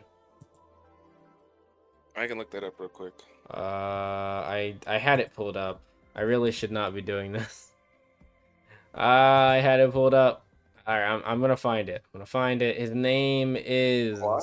Oh, that's not it. Versa. That's it. Cool. Versa or Vestra, one of those two. I think it's Versa. Versa. Yes, Versa. Notes. I just hit my 70th page of notes. Nice. Not including Quad. So yes, Versa will kind of be greeting you, the Dragonkin. He kind of looks over at you and he will say, well met. I see that all of you have... he looks over. I see how 2 bondees have prepared. He nods to both of you. He gives a similar gesture to what you saw the hunter do to both of you as you approach. And Karina kind of quickly does a similar bow to them. I look to Karina and then try and mimic it as best I can. I'd say it doesn't come off like terribly. Like the gesture isn't like difficult to do, but like you maybe do it a bit like stiff and kind of like full plank board. There's less flow, but he kind of chuckles. He's like, he says, "I am honored that you would attempt. That being said, this is a sacred ritual of the Washi Path. I understand that you are not of the faith. There's not a problem of you participating. I just simply, are you, or any deity you pray to, are they okay or understanding of this?" There's no one that should get in the way of this. Oh, No deity or I see. anyone other. They nod to you. Well then, I'm sure, and then you can hear her come. You can hear from behind the stables riding their aerodrop. They kind of trot over as they look down and say, "Well, there you all are. Preparations have just been fully completed. Now all we need is you both. You all," they're looking kind of to the others, "you can accompany us if you'd like, or you can head back. It is up to you. Though I will ask that you obey most of our customs around this area. It is somewhat of a special place." What can I do to be more appreciative of your customs? Simply be mostly silent as the ritual is conducted, please. Okay. And she will motion for her beast to move as she will say, "Follow," and the beast will not quickly, but kind of a light jog towards further back into the forest area, kind of going along a path that you didn't notice quite exactly until this moment. Starsha kind of looks over at you both, Karina and Marliana, and says, "Well, let's not leave waiting. Let's go." Yep, yep. Yeah. I'll look over to Karina and see. I know, yeah, to see if she's a little nervous or anything. I'm not for sure. Yeah. There is. What's your mood's? What, 10? Yeah, it's not great. You're unsure. You'd imagine that they might be a little antsy, but maybe the reassurances of the other hunters has kind of made them less concerned. But their face is kind of a hard read at the moment. But they will follow Nuna as they tread back there. Also, I'm away from the mic. I apologize. They will follow Nuna as they shred back there. Let me just pull something in. I don't believe there's any checks for this, but I gotta make sure of something. Okay. Yes. So, as you go along the path, you will see there are some large fire-lit sconces on top of some poles. Or not sconce. No, I guess it would be. With fire, with this kind of almost light bluish kind of fire that kind of slowly moves back and forth. The rain does not seem to disrupt or agitate this flame. So it is clear there might be some magical properties to it of some kind. As it does, there's almost like a kind of rhythm, as you can feel the wind also pull back and forth, almost following the water. Or not the water, the fire. The rain, while light, almost gives like a slight echoing backdrop as you walk the path. It is paved, and it feels strange as you walk across it. Not like normal ground, but almost, or I said not as if the ground is kind of doing anything particular to you, or I guess I should say there's no type of magicalness emanating from it, but there's just this anticipation and this drive forward. With every step, it feels as if the path is almost lightly, not pulling, but almost coaching you forward. It takes maybe 2 or 4 minutes to go down this path. It winds a bit, but for the most part, it's straight.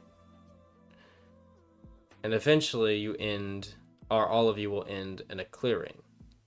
Nuna will comment as you enter, this secluded grove is usually restricted to only those of the Alto. You have been all allowed here as special guests. Outsiders have not been here in, I believe, over a millennia, as far as I know. She'll look at both of you. But, as Sharptooth has said, exceptions are to be made in times of great crisis and desire, or moreover, times of great change. She will motion towards a circular clearing in front of all of you, maybe about 30 feet away. It's kind of along the back of it, in this kind of raised section, are three elevations of ridges that kind of go up in a ring formation, kind of expanding outward, being a little bit bigger each time.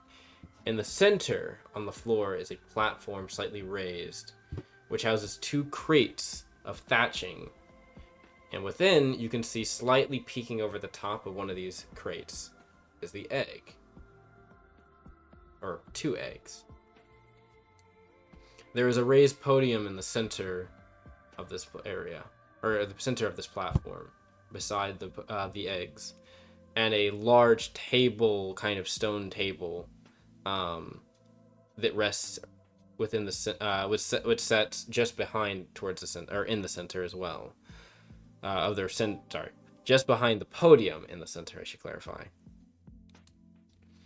There are some woven fabrics and kind of cushions set in a kind of semicircle fashion on the platform, and then some other ones set along those ridges that are raised, almost like chairs and such.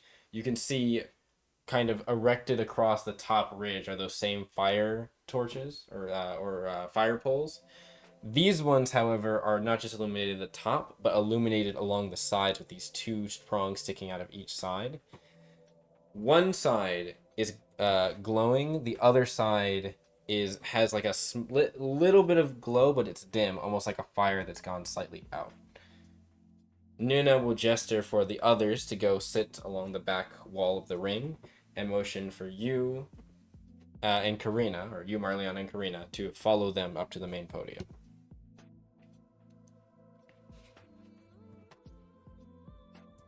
Well, I assume you will follow. Yes. Okay. Nuna will bring you both, guiding you both by hand, up to the podium or up to the platform, and will sit you each at a different part of the semicircle cushions. And she will speak. I want my music. There we go. Oh, it's not playing.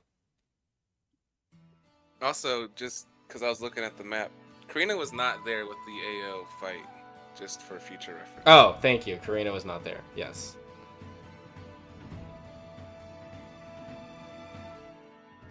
That is fine. I thought there was someone else that wasn't present, but yeah, it was Karina. Thank you. Hope I didn't say anything as Karina that they wouldn't have known. I mean, you guys were informed of certain things that happened there, but that's fine. I don't think Karina said anything in particular like that. Yeah. Okay. Alright, augment part of that. So, what they will begin to do is they will begin to chant words. They will sit in front. They will sit on top of that table, that stone table you saw, and they will hold out both hands. They will tell you to close your eyes and repeat as best as you can some of the words that they say.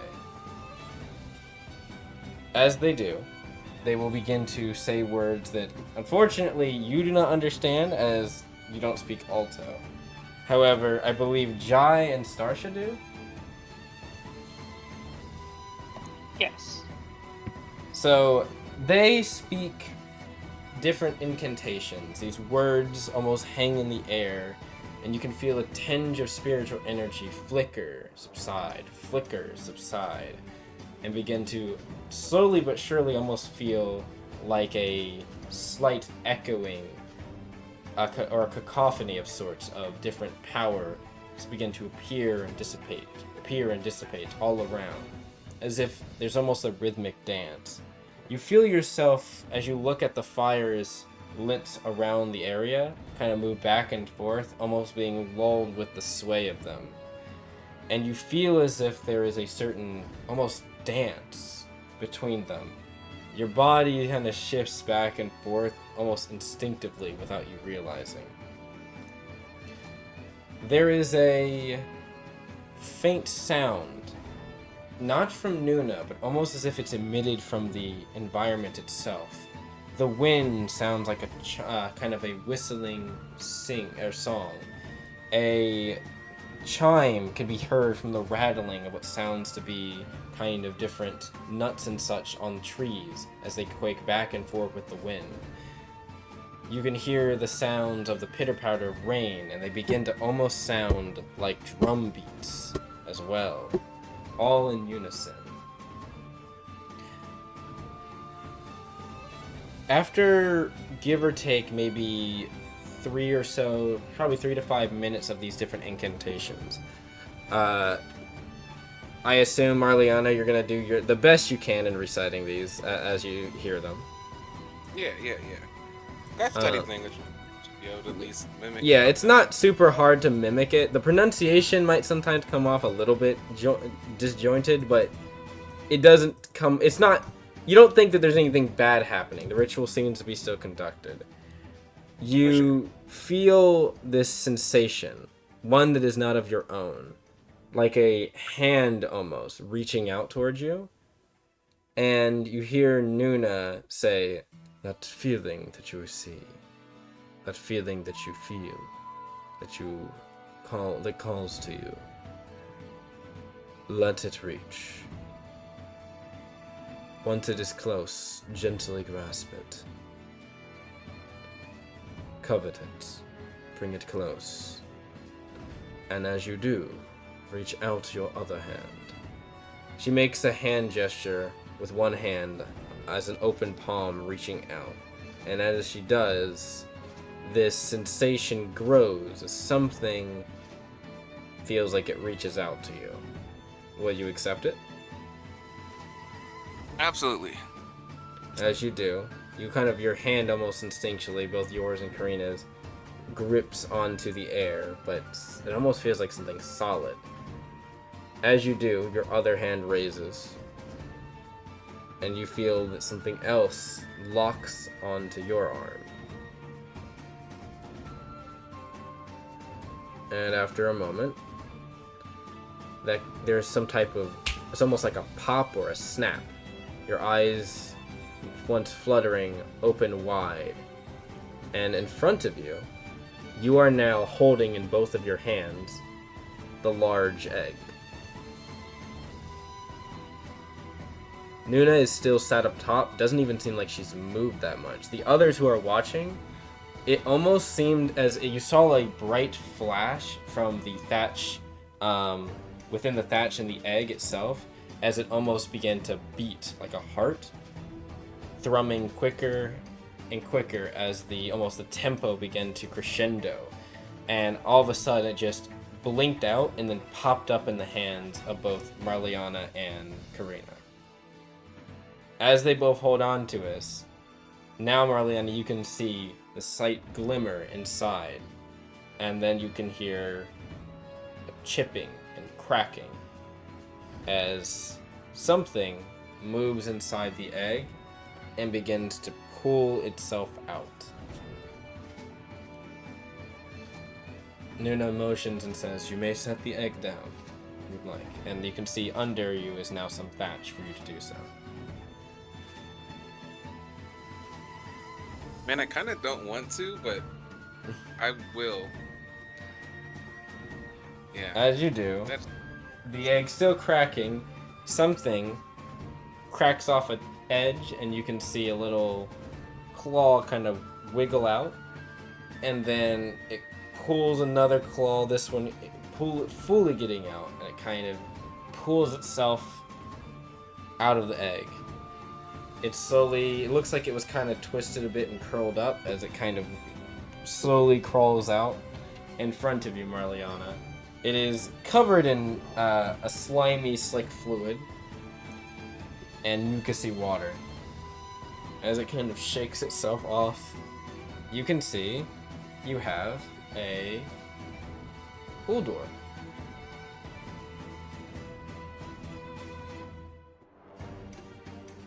Hell yeah. Out of curiosity, what color is it? Roll me a knowledge bestiary, please. For sure. The others may also roll knowledge bestiaries, as Karina's also crawls out. Two little wings kind of protrude out the back of it, and its head pops out. A little cap of the top of the egg on its head, and it kind of like wiggles. It falls off into Karina's lap. It kind of falls forward. Karina kind of catches hers, and it kind of looks at Karina and just nuzzles her chest. It pulls itself out as well. It is a very different type of beast than Marliana's. It is as you know, a Terrassadrop. And then what was that, Marliana? I got a 9. A 9? I rolled a 10. A 10 and a 9. Damn, nobody has pluses to the knowledge bestiary? I have a +4. I just rolled really shit. Oh, okay. I mean, I I don't got a have a 0. plus. That's just my natural resourcefulness. But Oh my. Well, what color is it? Any chance I use that favor? That'd be cool. What favor? Your To this roll. no, let me check something real quick though. Because you can see, you don't need to make a bestiary to know the color. I just need to check what is the color of an Uldor normally. The males are. I just looked this up recently. I think the males are green. And I think, yeah, the females males are blue. green, females are blue. Except for a certain mutation, but I need to check something. Roll me a D100. Oh shit. Is that okay? Also, I would. Apparently, I've never spelled Terracidon before. That can't be true. But I yeah, feel like you 100. have, but I think Oh, I yeah, put it dude. somewhere. I got a 99. That's crazy. Oh.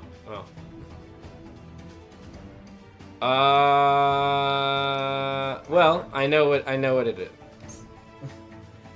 Terrible. It has a slight fuchsia. Wait, what the fuck is that? Is that color the color I'm thinking of? Is it fuchsia? Fuchsia's like a pinkish purple, I think. Yes, it's slightly fuchsia color. It's blue and wait. Blue Oh, is you know what? blue is female, right?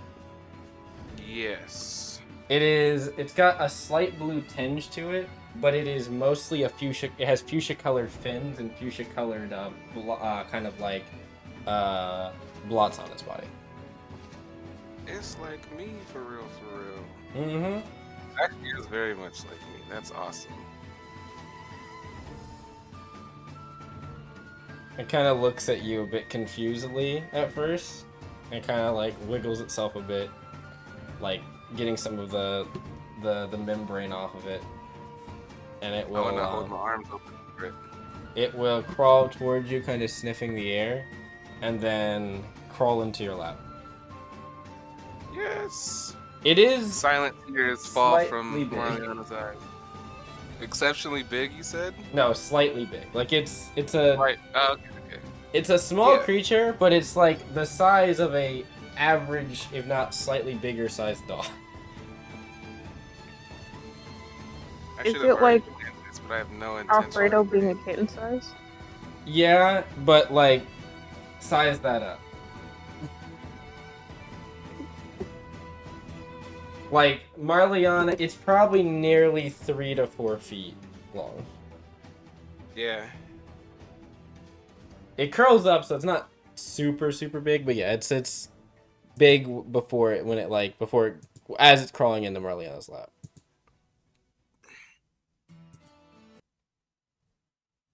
And yes, That's how you spell fuchsia. That's weird. That's not weird. I just can't spell.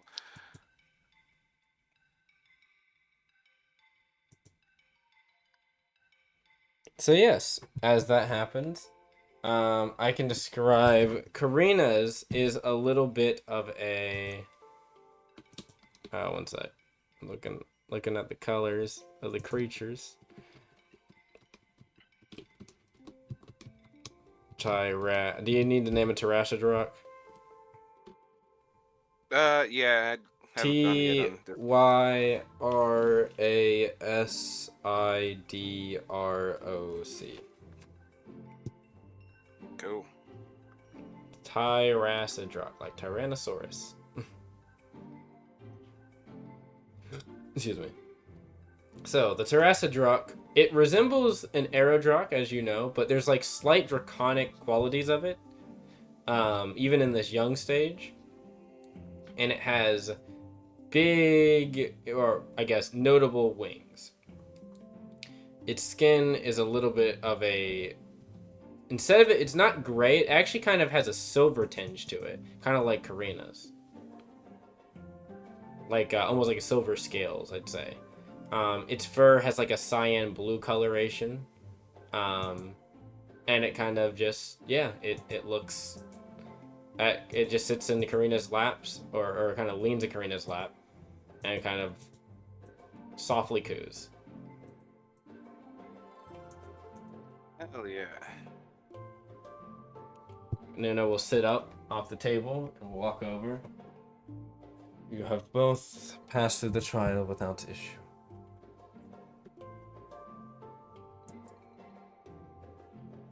I'll just look up while it's still holding on. Like, thank Mm. you for letting me do this. She will nod. And thank you for helping me get Egrin. Now then, you should know it is important. This bond is more than just a simple pet. You can sense if your bonded beast is alive, of course, and you can also tell certain statuses of it as long as you are on the same plane of existence. It will grow with you as well. Though, it has enhancements, you can say. You'll find those in due time. At the moment, they are adolescent. Or, babies, you could say. But they will grow quite quickly.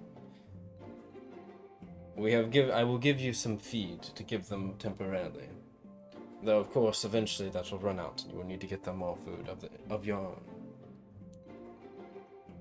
On top of that, their growth rate will exponentially increase as, well, you'll start to grow in power.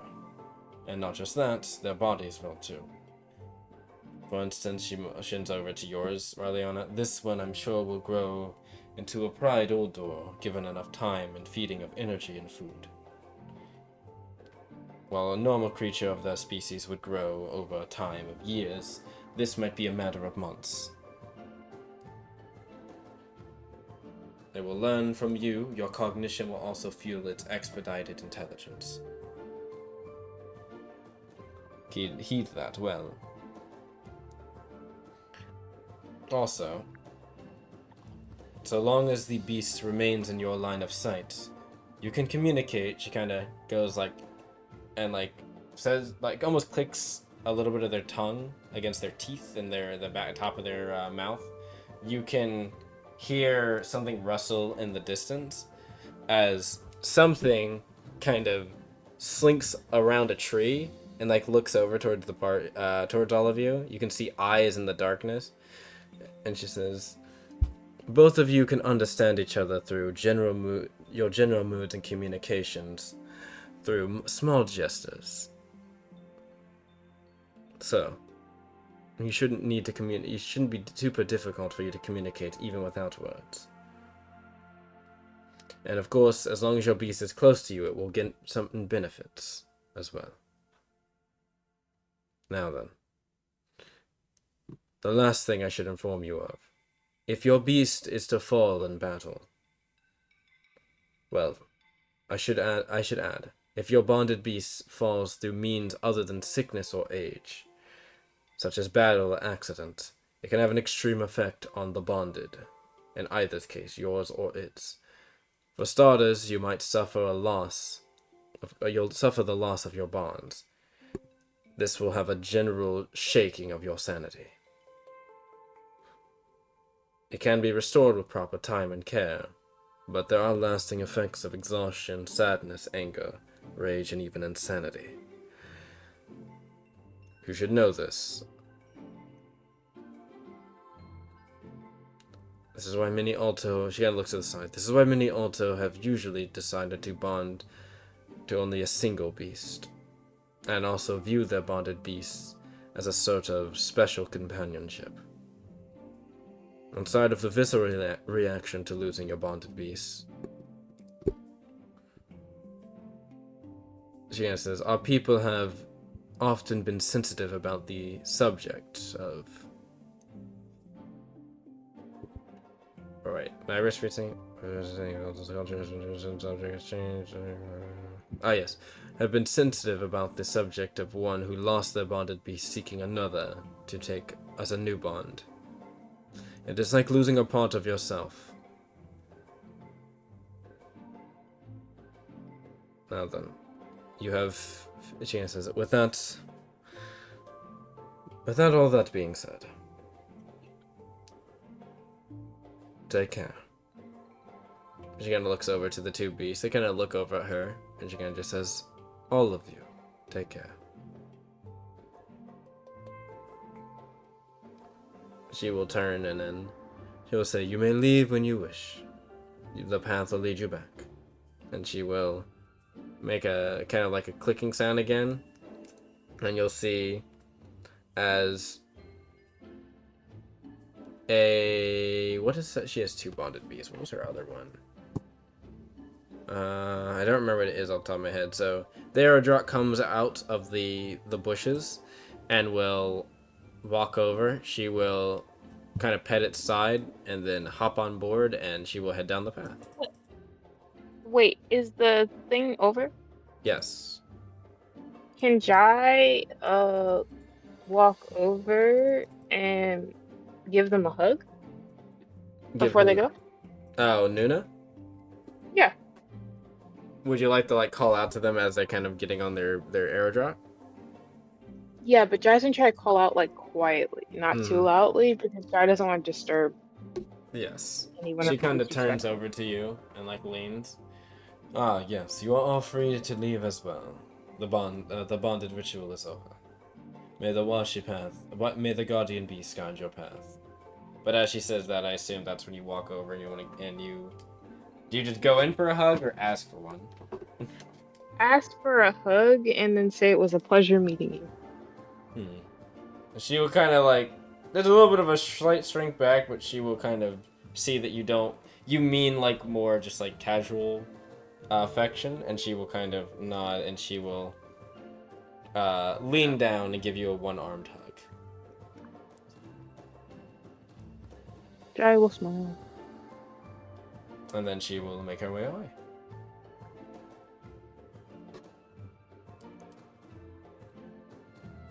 I think Jai would like walk swiftly up to like Marliana and be like, "You have a child now. This is so cool." Starsha's like, I'm not really sure if that's considered a child, but I guess in a way it is it is an adolescent beast, isn't it? A baby. And For they a said they mother, grow you fast. lack certain motherly instincts. She looks at you and she's like, I'm going to let that comment just hang in the air and go away. Marliana, you do know this isn't, well, you've had a pet before, so I know you know the responsibility. Oh, I'm sorry. They're not pets. Bonded A beasts. baby. Yes, I understand. baby. She looks over.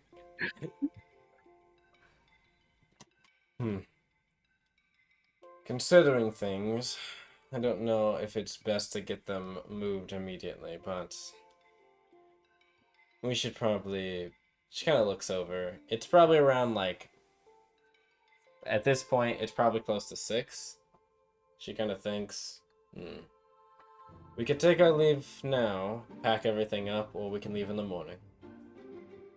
Maybe in the morning. Also, perhaps we could see if we could buy the carts, but return the pets.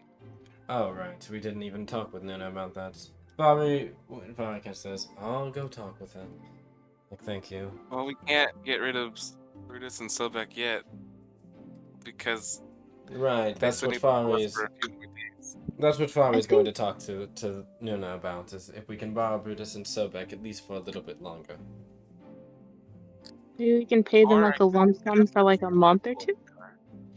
I'm not sure how long they'll let us hold on to them, but at least until we can get done with the stuff we have in Moga. Then we can figure things out once we get the ship. Rebecca's like, ooh, I can't wait for a new ship. Oh, I'm gonna color it. I gotta paint it a different... And so I was just like, our ship. She's like, right, our ship, yes. Oh, I gotta tell everyone, I gotta tell the boys, we gotta get ready.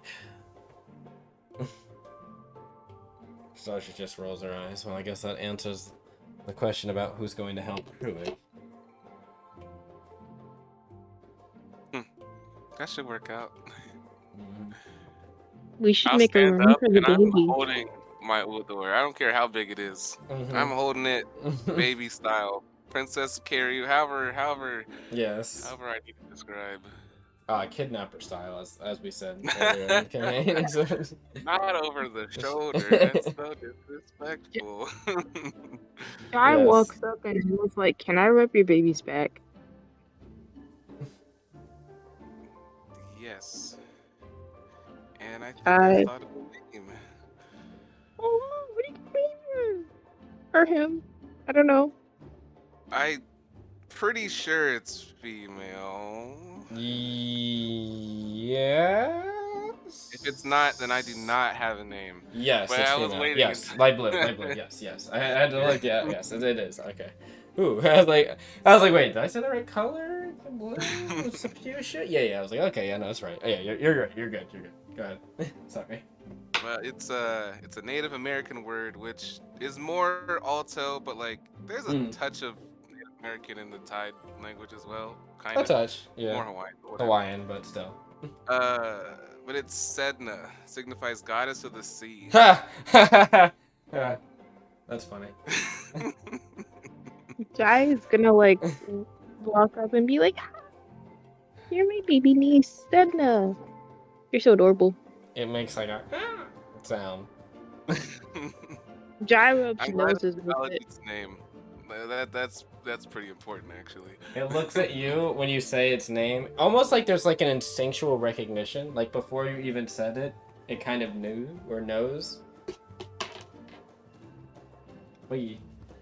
Starsha kind of looks. She's like, though this is odd. Those fuchsia blondes on it.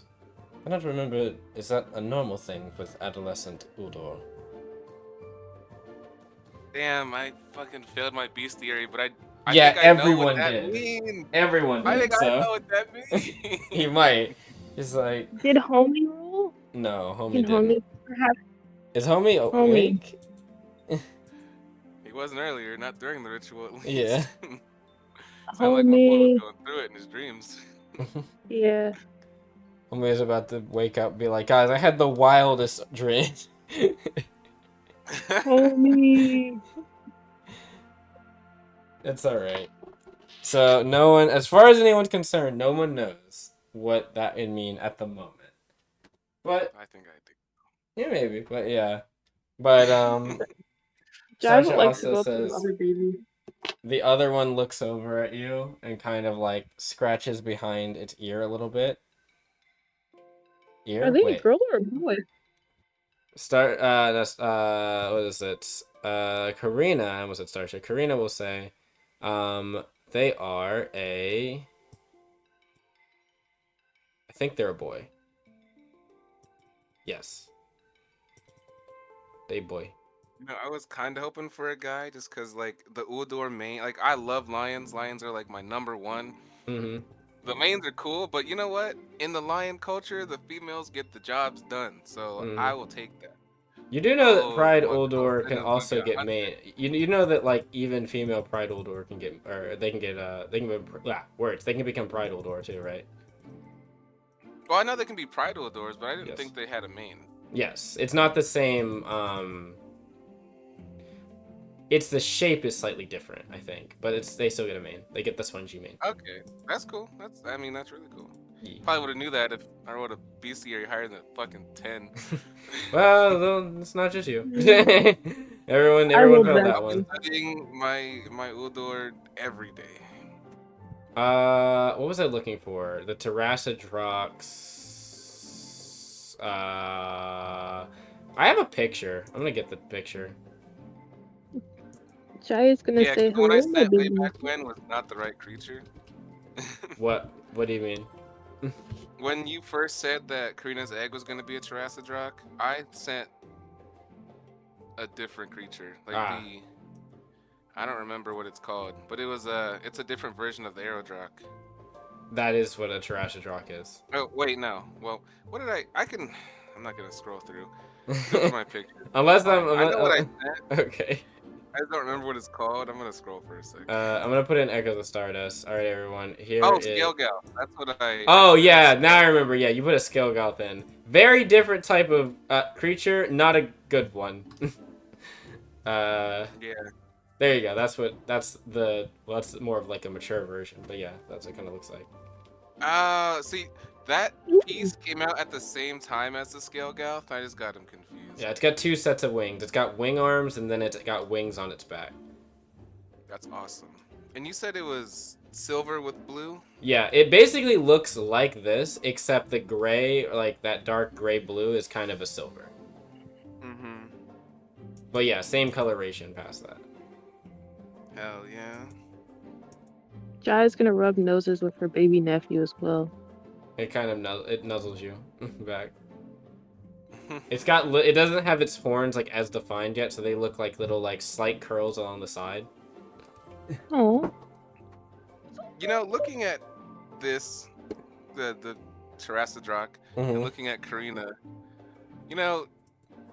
Karina doesn't look like a full breed lizardkin. No. That is something that has not yet really been addressed. Most lizardkin also don't have silver scales either. That's fair. I mean, that is special. But like, yeah, no. I will say like her facial structure kind of doesn't. No, yeah, you're right. It's a little bit more draconic. Actually, this is something that might be a bit more keen to note, considering the Jurassic Rock has draconic in it. That Karina and it have some similarities in that function or that front. Well, that reminds me. It doesn't really have to do with Karina, but it might help. Mm-hmm. I want to do a soul energy on my Udor. I want to. Mm-hmm. Go ahead. Now, fill it out. Go ahead, Soul Sensei. Yeah, that's the. Oh, I don't actually know. I don't like that. I was more keen on what I was saying, but that's fine. But as that's happening, Starsha will say, "We'll have to make a little thatch area in the back of the wagon for them, or something." Bullshit. You must have a special place for the baby. Also, who's gonna be on watching? Oh, I guess they're gonna stay with you both. Hopefully the mind other helping. Lapsians aren't annoying about us having these creatures, though they're not big yet, so it shouldn't be a big issue about us bringing them around. Yeah, it's like a big dog. A pretty big dog. She looks over. Yeah. Yeah, it's fitting. It's fitting. It's got a Well, long tail. I'm sure it'll be more of an issue when it becomes a pride Uldor, and I don't know how big a Pteranodroc can get, but noting how big an Aerodroc is, like horse size, I imagine that'll be notable as well. So Having a baby is never an issue. You must work on your motherly instincts. I would rather not. Anyway, she looks over. Let's head out of here. Everyone needs some rest after everything that's happened today. Yeah, for sure. Well- Mariana is low-key exhausted. We're getting up. Everyone says we're getting up bright and early. We're out at 8. Everyone understand? That means we go to bed at midnight, which means I have 6 hours to do. Yes, you have 6 something. hours to do training or whatever you want. Oh yeah. Wow. Day 1, I gotta show my girl what's about to go down. It's just gonna watch you as you're like going like in like a little training area next to the lodge. Yes. Every now and again, it just curls up, goes to sleep for like an hour. While everyone is walking back, Jai's gonna start rambling about how they forgot how adorable babies are, and they'd love to have a baby of their own one day. But I have no idea who I'd become a mother with. Or a father. Ever. Starsha kind of looks back, and they're like, "I'm sure that there's someone out there with your particular, I don't know, affinity." That is such a what's the term? Backhanded A backhanded statement? compliment? Yeah. That's such a backhanded compliment.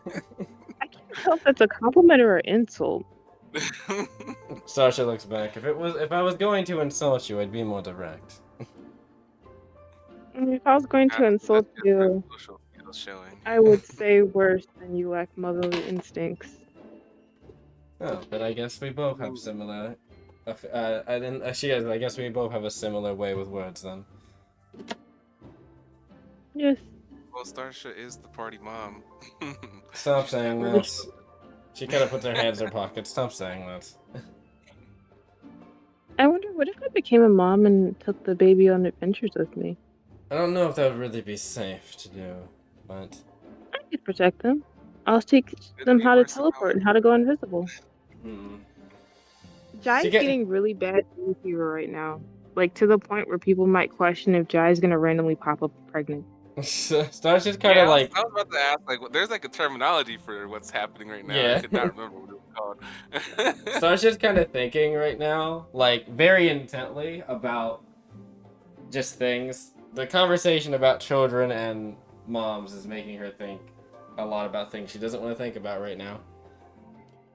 I'd be in the It's not same true. boat if I didn't have my child in my arms right now. Yeah, So yeah, you have only like thought- the thing that's keeping you happy. Sarge just like she's got a lot of baggage right now. She's thinking about, and she's just like, taking care of Jai, kids. Jai doesn't know any of this, but Jai, in a very weird way, is gonna start talking to Starsha about if she would ever have kids of her own. I like to imagine Starsha's lost in thought, and then Jai, as you guys are kind of like getting back to the lodge, Jai is like pops up. So, what do you want? Do you what type of kids would you have? Type feel like he's like, what do you want? I mean, like, you're a bit like you could have kids, so I'd be concerned that they'd just like sleep with a dagger under their pillow. Well, this Be doesn't always hurt to cautious. be Like, prepared about things, but also, no, I haven't really thought about much of future things like that. why not? I feel like you'd make a great mother. I think that it would be difficult for me to be. Moreover, I don't think I have the mentality. Not to mention, I Yes, don't you really. will. Yes, you would. You're our party mom. You're already doing it. Don't you have a You're child to already be taken care of? She kind of like, like looks back That to means you. you're the party grandma. Great, I'm getting older by the second. But like you're already a mother, I'm sure you could keep kids safe. In fact, I feel like if anyone tried to touch your kids, they'd get killed instantly. Hmm. She just kind of sighs. No, I don't exactly have the best of parental instincts. Besides, I have a pretty fucked up family life as is. The last thing I need is to bring something else into it. You don't Hey, necessarily have to it's bring the same something else. thing. You could always just create your own. You don't need to bring them into the past. My past is Create your still own affecting me for a while. And until I deal with that, there's not a future I really need to... there's not really a future I can think of. She kind of grip. You can see her holding onto the heirloom. Well, once you get that sorted out, I mean, like, if you had a child, what would you do with it? I think I'd like to be more in its life than my mother was in mine. Yeah, learn from your parents' mistakes. Isn't that what Yeah. kids do, I think? Yes, that is. That's why, I would give a baby love and compassion, not just treat them like a science experiment, unlike some people. Yeah, and I know not to overwork mine. Yeah. So she kind of looks over. Now off the training day one. Yeah, exactly. Not the training, man. Like, she kind of thinks. She goes into the lodge. I imagine, Marliana, are you gonna go out and back and do a little practice with your child watching you? Yes. Instead of no watching you. Jai, I imagine you follow Starsha. And she kind of like... Yeah. She'll like sit in she'll sit on the sofa and just kind of think.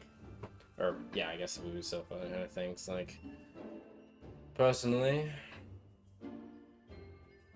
I guess eventually like that, maybe. I haven't really thought a lot about someone like me having kids or even having someone to begin with. You should think more about the future. Don't be so doom and gloom. It's more that people like me don't exactly have much of a future. I mean, you've made it this long, so nothing's gonna take you out anytime soon. I should clarify. I have plans I want to achieve, but... With your genetics, I'm sure you'll make a child who would kill anyone if they touched her. Same vice versa. I'm sure you'll both be quite safe.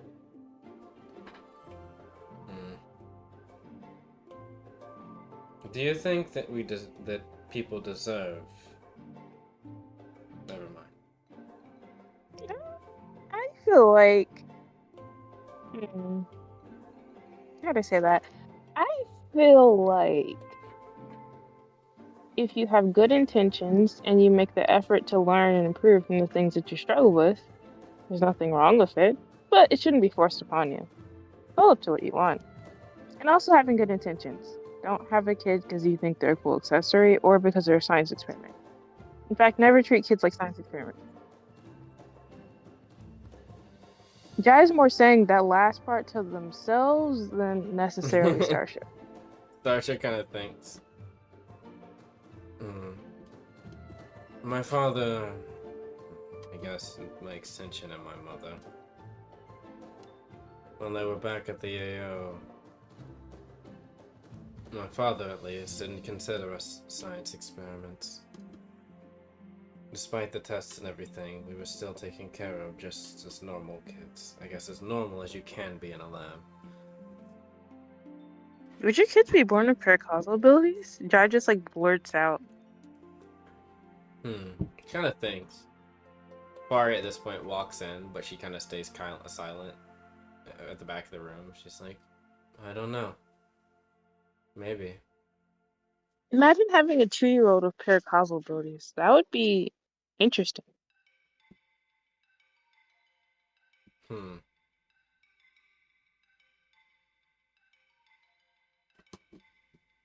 It could be dangerous.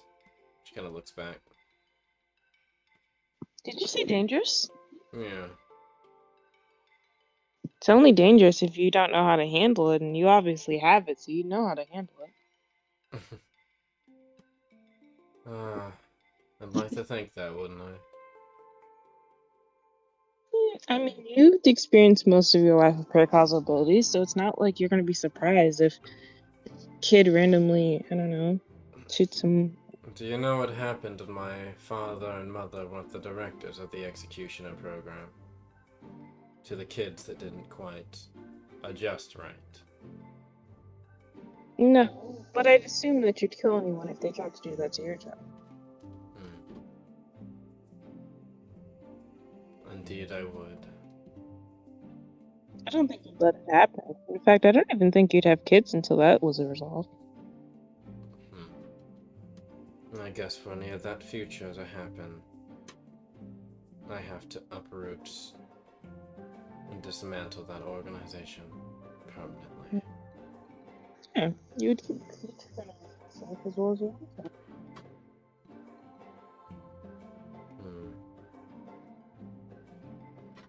Well, in any case, there's no use really thinking much about it right now. Why not? We have immediate things we need to worry about. If I want to have a future like that in store for me, I need to make sure I survive till tomorrow, and that all of us do to that extension. I'd say the same. I have an issue with protecting. I barely get scratches myself. So like, would you really mind if potentially I brought a kid along with me? Are you asking, why are you insistent on having a kid right now? I didn't say right now, but like, kids are very adorable. They And are. I don't know. I don't exactly think our line of work, nor our current situation, would tread well for having kids. The good thing is that those two are going to grow up very fast based on what Nuna said. So we shouldn't be dealing with the fact that they're kids for much longer. I'm just thinking, like, if I had a kid and they took after me, they would be able to disappear out of sight in like 2 seconds, Right. We probably should avoid that, then. No, that would actually be perfect because, like, they'd be fine because they'd never be seen by people. Who are you even going to have this kid with? Haven't figured that out yet. Maybe I'll do artificial insemination. I don't know. There's a lot of improvements in science nowadays. How many places outside of Gara can even do that technology-wise? Maybe Dogma, but outside of them. I'll find out. I can research it myself. Great. Hey, yo! Wait, what? What did I Homie miss? just said, hey, I'll be that guy. Oh, That's homie's muted for me. One sec. You said he Homie wouldn't in mind the being room? the guy. Homie, I Wow. imagine, is probably with Rebecca right now, which means they're in another room. Oh. If homie came in the room and said that, Jai would say, I can get some test tubes in a separate room available. Why test tubes? We could just do it the natural way. Rebecca is like, homie, shut up. Just like, Starsha looks over, just like, well, no children on the team. Why not? See, here's the thing: is there's no one I really fancy like that, but I would love to have a child. Why In don't fact- you worry about this at the end of this little adventure? Fair, but I mean, Then you can do it while you're writing that memoir, or pay the whatever you said you wanted to write. The epilogue to your story. How about that? fair, but like I'd like to go on adventures with the child. You can do it afterward. No one said the epilogue has to be the end. But I feel like this particular journey might be a bit too arduous for a newborn. How about later? Besides, Well, you'll the need newborn time to actually study that thing.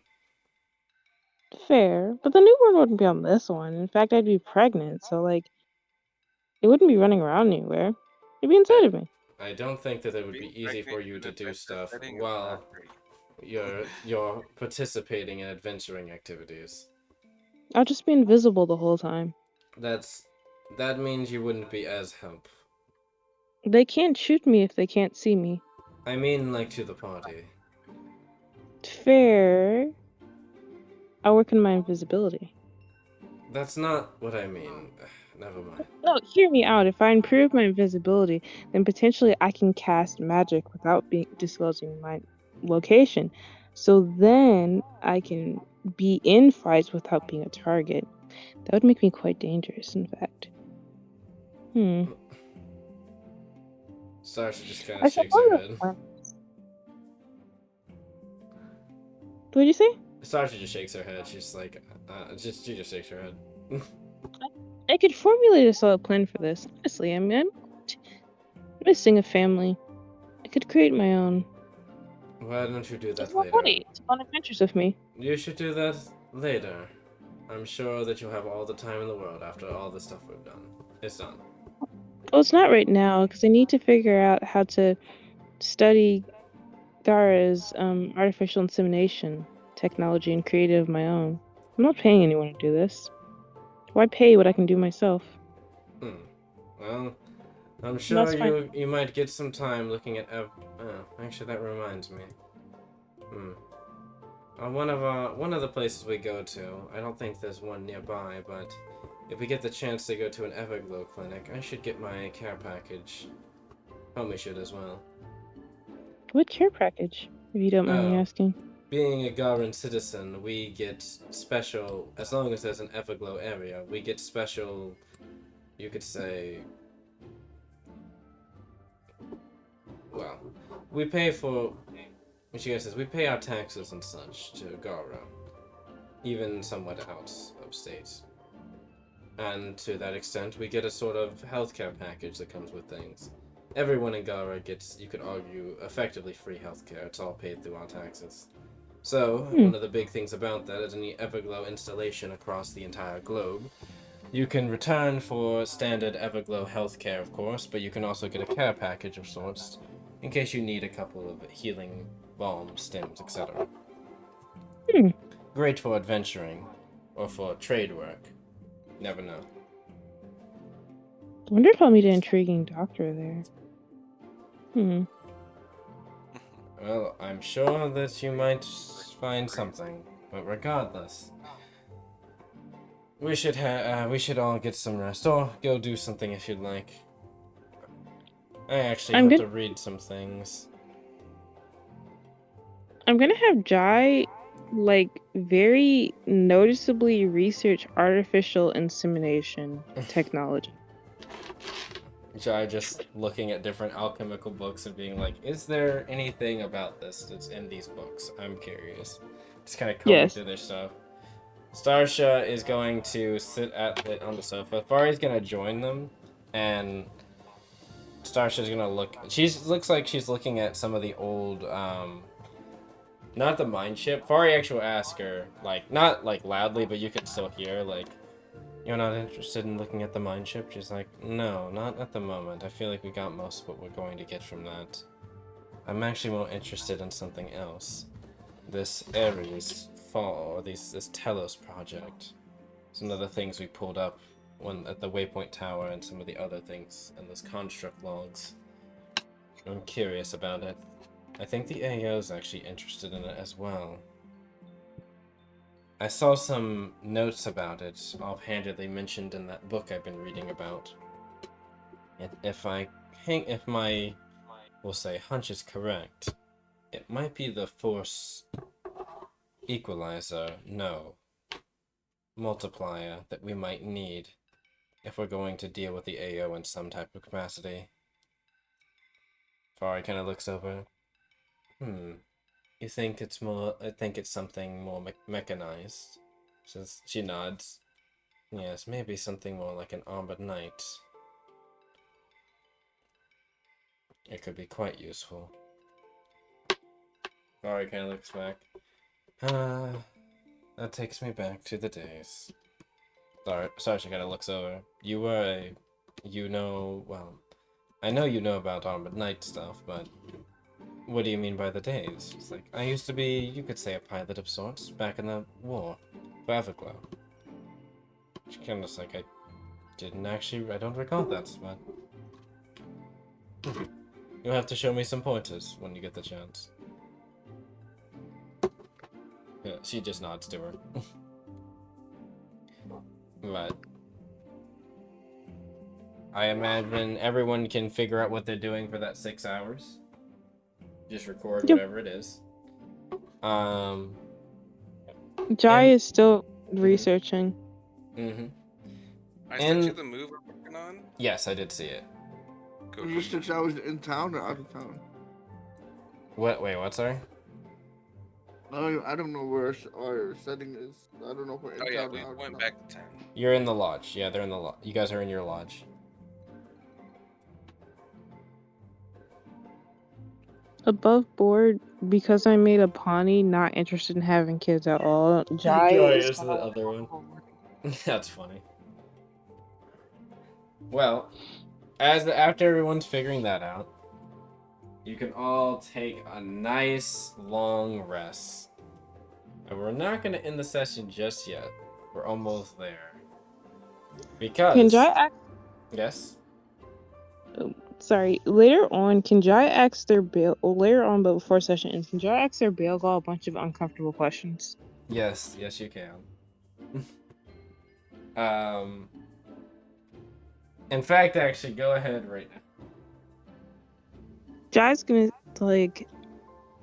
speak to their bail goal and say, "Well, I actually have some questions I have to ask you." So, firstly, and Jai starts rambling. Jai's like, "Can you speak directly to a child? Like, let's say I'm with child. Could you speak to that child?" The I mean, bear the child gall... to me. So, and Jai's rambling a mile a minute. Yeah. The bear gall, every time it looks like it's about to say something, you continue speaking and it just kind of... After you're done, it kind of thinks and it's like... It genuinely is kind of at a loss. You can tell there's this kind of vacancy of thought where it's probably formulating what it wants to say and it hasn't figured out how it wants to address this. What are you thinking? Hit me with it. I am thinking that you might be slightly more freakier than I previously assumed. Well, are you?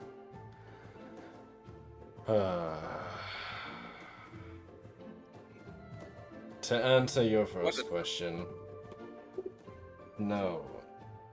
A child in your womb would not necessarily constitute having a soul just yet. At some point, it would reach that point.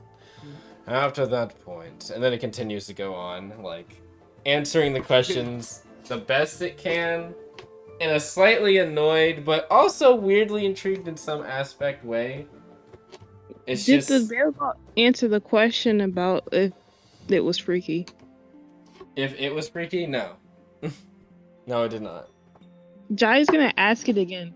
Like, well, you assume that I'm freaky, so are you? I'm a Bagel.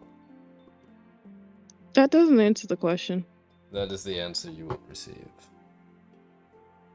Has any Bagel ever reproduced with a non-Bagel? Well, I cannot imagine. It kind of stops.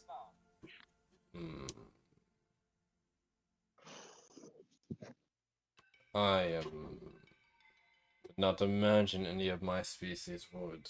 Most of us would not have the normal reproductive capabilities. But, Could it, in theory? truth be told, I do not know too much about my own species. We Beogol are not exactly as lockstep as some others. For many of us, it is a territorial dispute whenever we see each other. We do not breed the same way as other species either. Our brood is somewhat of an extension of our own. But I suppose theoretically it could be possible. I wonder if there was like a Bagel hybrid, could it also have a brood of its own? I am unsure. I If wonder you if had any a of the Bagel other. hybrid, if you had a Bagel hybrid, would you be friendly to it, or would you treat it like competition? Well, most Beogol are competition. The concept of, I guess, children, if it were, is kept within the brood. I care for my brood, though I understand the lesser forms are a means to an end to a certain extent. But Why a means to an end? they are merely extensions, you could, as I said, of myself. A growing pain. You do not fret the discarded remains of skin that you shed or fur every day, do you? I don't want to go bald. That is not what I mean. I'm sorry. It's fine. In theory, if you could be like the first Bagel of your kind to have a hybrid, would you potentially hold space in your heart to not treat it as competition? I have 3 hearts. In your 3 hearts. As a matter of intrigue, I imagine. Yes. I mean, I assume that you love knowledge as much as me, or else you probably would have left by now or got irritated.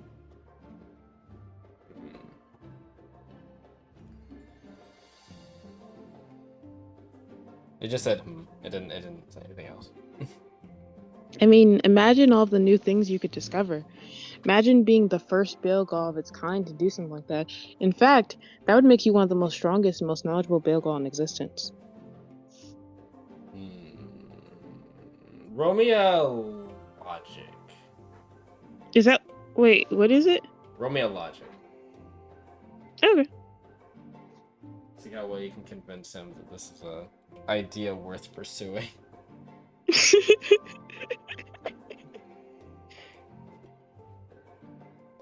You know, I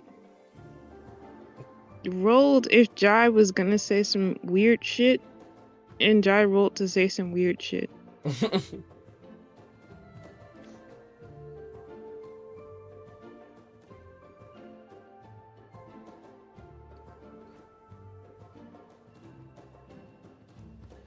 Alright, what you got for that logic? Jai rolled a 7. It is a matter of consideration.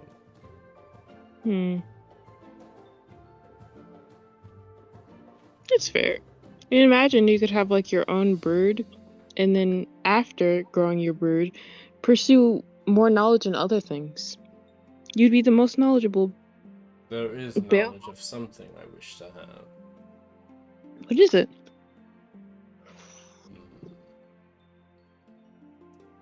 I wish to know where the others of my... will say. I wish to know why. Why what?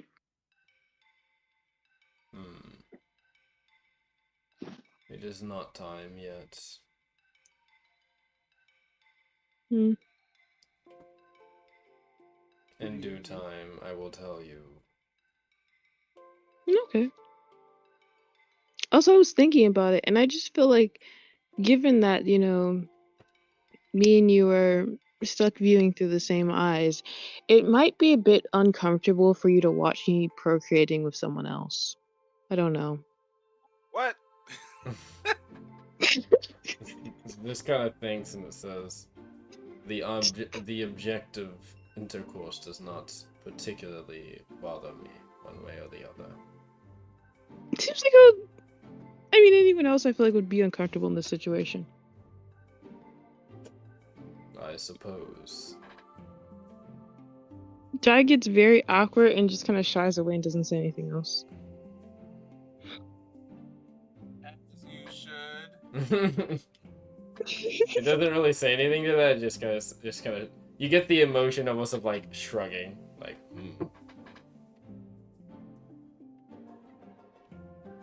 If that is all, then I will await for you to call upon my power once more.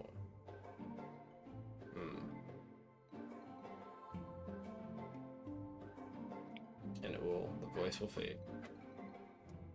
Jai's just like thinking, but not actually talking to the Bilgal. Like, well, if there's anyone who's actually intrigued me these past couple times, it would be the Bilgal. Bill does get kind of an attractive name. That's crazy. Horrendous. I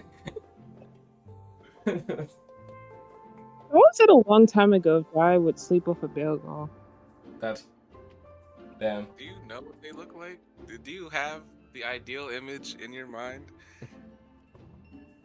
I hope you don't. I just hope you What don't. was the ideal voice in their mind? That's funny. Mm-mm. But yes, outside of that, the morning comes for everyone as they awake after a night of training, speaking, or I should say, getting acquainted with their new companions, and in general, getting getting prepared for a hasty journey back to Quald. You know that it will be a most of the day trip, or trek as you get back. Several hours of travel, but one that must be made nonetheless, and the earlier the better.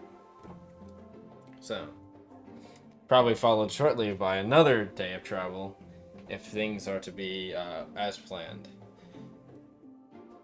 So, the party will say their goodbyes, Karina specifically, to Nuna and Sharptooth.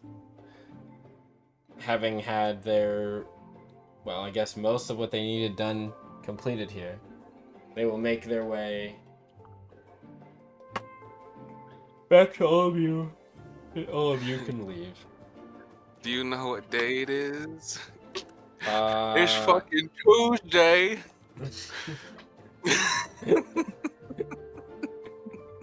Jai's like, huh?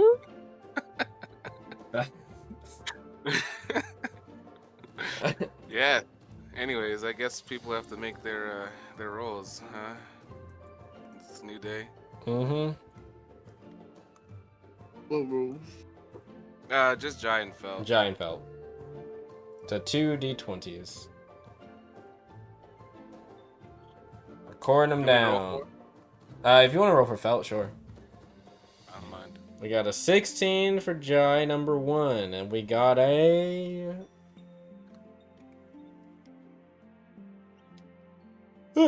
17.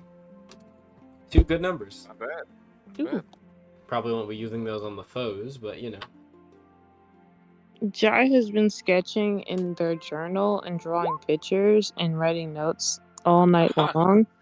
Mm-hmm. Anyone can roll to see what was in Jai's journal. Would that be an awareness? I guess yes, it would be an or inspection. Sorry. No, it'll be awareness. This would be Oh, you awareness. excited. Whoops. Oh. What'd I get? Starsha got an 18 plus, I think, like, 3. I don't think... Unless Starsha's awareness is good. No, I think her spiritual senses are good.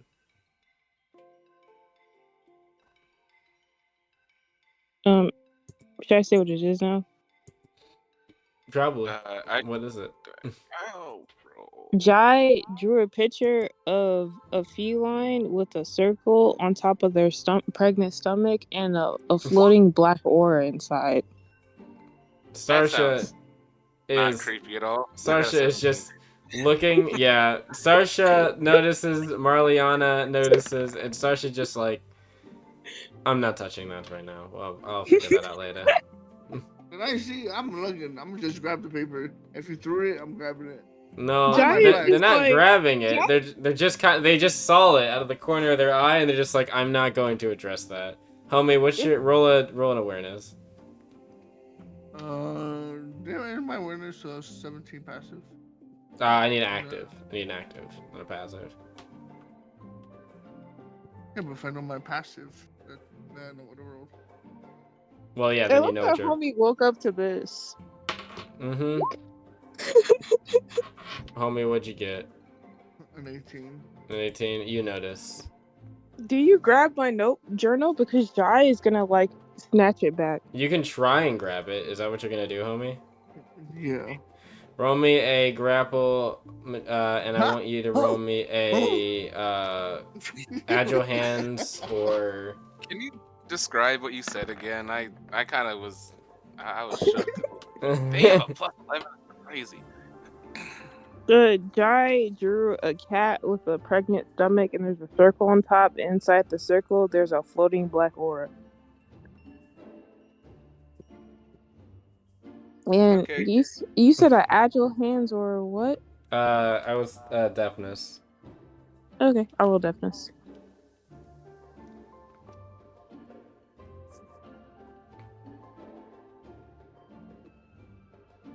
That is so something. It is something. So something. Jai rolled a 15. Total one or Yeah, total. damn, one off. Unless of course you'd like to use your one thing. That's Oh. That would be such a tremendous thing. Jai is not gonna use their one thing, but Jai is going to try to body slam homie to get the journal out homie's hand. So homie, you grab the journal. I'm the strongest guy in the team. That is funny, yeah. So you're gonna grab the journal. Homie, what are you doing immediately once you've grabbed the journal? I just want to look at the picture, just like. Well, now you can see it more clearly as what Jai described. It is that crudely drawn. Or is it crudely drawn or very like finely drawn? It's finely drawn. Jai has spent 6 hours drawing this exact sketch. That's crazy. Damn. And there's even like a bunch of like baby names on there. Bam. And Jai is going to tackle homie and try to jump on top of the journal directly. I like to imagine it happening on the wagon as Rebecca is probably like at the front with Marliana. Marliana with the pet with her pet in the front. Also, Brutus and Sobek, you guys have them temporarily. Cool. But as you have your pet kind of sitting in your lap, kind of next to you, and Rebecca's like talking to you, you hear like something thud in the back. As you just hear like Jai hissing too. Jai's like aggressively hissing. And homie was like, "What's this?" Jai, Starsha's like, "Homie, give Jai the damn notebook back." It's like, I don't know where the cat came from. Jai is Where did we get a cat? Jai is the cat. I thought Jai was the pregnant. I thought Jai was the pregnant one. What are you talking about? I don't know what you're talking about. Not pregnant as far as we know, but Jai is definitely a cat. I thought Jai wanted to be pregnant. I don't know what you're talking about. Starsha looks over. Homie, give Jai back the notebook, please. Okay, but we're gonna have to. Are we not gonna question this? I don't want to think about it. You never saw this. I definitely saw it. You didn't see it. You're hallucinating. I take one look back at the journal before I give it back to you. Nope. You still see it. Yeah, it's still there. Can Jai try to convince Homie that he's hallucinating? What are you gonna say to Homie to try to convince him that he's hallucinating? Yeah, good luck with that. The AO infected your mind during the fight, and you've been hallucinating on and off ever since. And so sometimes you just randomly see things that don't exist. Can Jai roll something to convince Homie? Gas keep gate girl. Sorry, what was that? Oh yes, you can. Gaslighting. Yes, you can roll me a misdirect. Homie, roll what me would a I roll mood. for Roll me a mood. mood? Fuck. I might fail this. I might actually get gaslit. You're gonna make homie be delusional? Is that really the best thing you want? I mean, to be fair, he's already delusional, but this might just make him more so. All right, roll me that misdirect, Jai. Jai rolled a 14. Homie, I'm officially gaslit. well, homie, you do think, well, you're not sure about everything Jai is saying. Maybe there's something to it. You're not sure. Fuck, if she says I'm hallucinating, you know what? You might be right. Fuck it. Homie, you should go drink some water and eat some food so you stop hallucinating so much. You're saying things again. Without getting food. No. Starsha's like, we have rations in the back here. That's not fun. I have to go get actual food. If I want to stop hallucinating, I need actual food. I'm gonna go get food. Homie, we are an hour and we're nearly 2 hours out of the town. That means you'll be hallucinating for the next 2 hours because you need actual food. Fuck. Only food will cure the hallucinations. Fuck. Jai, stop confusing him. I'm not. I'm being honest. Well, what if she's the hallucination? What if I'm hallucinating and I'm hallucinating? You're not Where hallucinating. does it stop? How do you know that hallucinations, Starsha? She just takes a deep breath and she's just like, it is the epitome of the moon give me strength. She looks over and she's like, homie, do me a favor. Yes. Take both of your hands. Take both of your hands. Oh no, she's gonna make me kill someone. It's time. Homie, take both of your hands. She's snuggling in the corner now. Okay. Who am I killing? Firmly grasp them together. Firmly grasp my neck? Your hands together, with palm to palm. Palm to palm, right. And then I want you to just... And she makes like a slight motion to like just ding with your fingertips your hand against your forehead. What? Like... Start praying, because you're great. Only God can save me now. she looks at you and she just like... She'll you know, as she walks over, like, in the wagon, she'll lean down and just flick you on the head and say, did you feel that little tinge? Yeah. You're good. The hallucination is broken. Jai shoves the journal in the bottom of their bag so no one can reach it. Starsha says, you're fine. Now stop. You're not hallucinating anymore. Alright, well, we'll see. Who knows when the next one might happen. Yes, now be our lookout, please, and do it right. Oh, fuck. I'm on lookout. Oh, my God. I'm going to question everything. I know. This is why I didn't think fooling homie was a good idea, because it's easily fooled and also our best lookout. Starsha has propped her feet on a crate and is currently just got her book and is reading through. Okay. She's like, I am checking out for a bit. Jai, or Marliana, you got this. Or actually, no, Fari, Marliana, you got this. I was gonna say, Marliana does not have this. Yeah, I mean, Fari will sit up and kind of look over and say, once homie's done, Magellan, would you mind taking over? Magellan kind of says, I wouldn't mind. It's like, good. Wait, so we have more people than a wagon can fit. Does that mean people are walking? Yeah. Some people are walking and some people are, Gthor's transformation, she can transform whenever. She just can't. Like, how does that work again? She has a cooldown on when she can retransform out of it. Oh, okay. So then she probably shouldn't transform just for the hell of it. No. It's a shorter, like, time, but, yeah. It's alright. Well, I guess shit. Starsha's popping out a book with my with my girl in my arms. I am also gonna pop out a book. I guess some reading done. The rest of the day is relatively uneventful, I'll tell you. You see every now and again some woodland creatures or marsh creatures come out, and then eventually to woodland creatures as you look, or as you start to get more towards the foresty areas that you're used to seeing towards Quold. It's not late when you get there. I think it's going to be probably another 7 hours, so not another 7 hours. I think it'll probably be about 7 hours, so about 5 is when you would get to Quold. But before you do, you kind of get up to around the kind of over one of the large river areas. You kind of cross a large bridge, and from here you're kind of getting into some of the smaller farms. The Altel district is to a little bit of the south of you, and the Quald should be not too far off from you soon, maybe another 30-ish minutes. As you What do, I'm hearing is we got 7 hours of reading time. Is that yes, about 7 hours. You'll get the full 7 hours soon, but yeah, you can go ahead and record it. Because as you can see in the distance, there is some smoke slightly bellowing over a hill.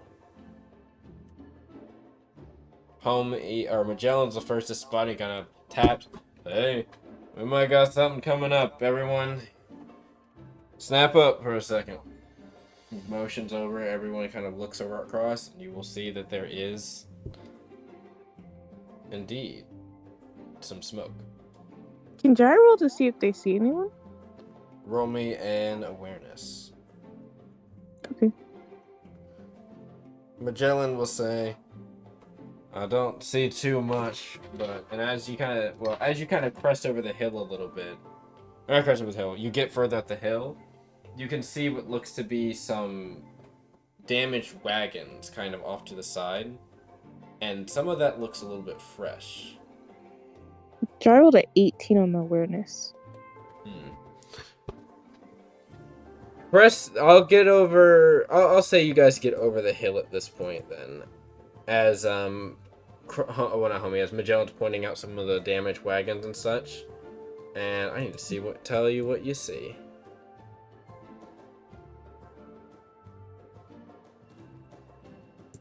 There it is.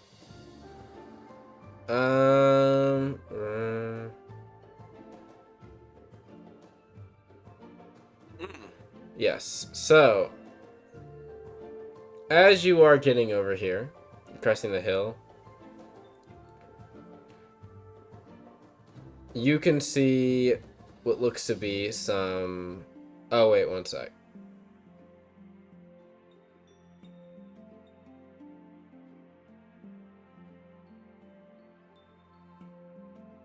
Oh, did I get the times mixed up?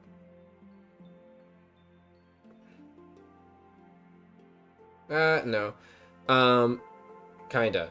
You can see what looks to be a wagon that has been severely damaged and upturned, and another couple that are on fire, slightly burning. It's cloudy but not raining right now.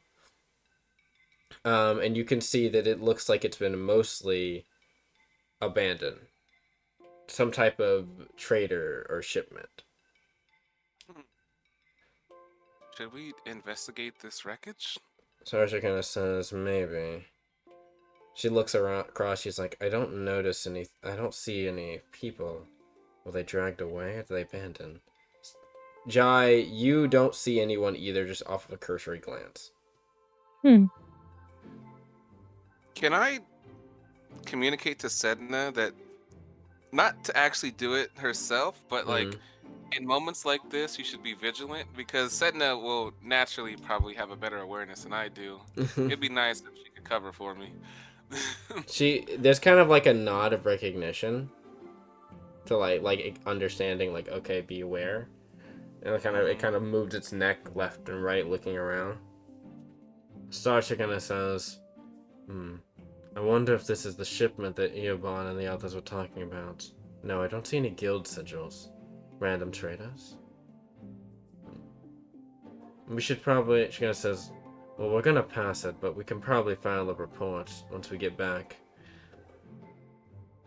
Unless you want to look around and see what there's here, or what there is here. And undoubtedly the guard should be out here anytime soon. I'd rather We stay can in the look cart and frame. maybe we can find something of interest. Sarjana says, I'm kind of with Jai, I'd rather just pass by.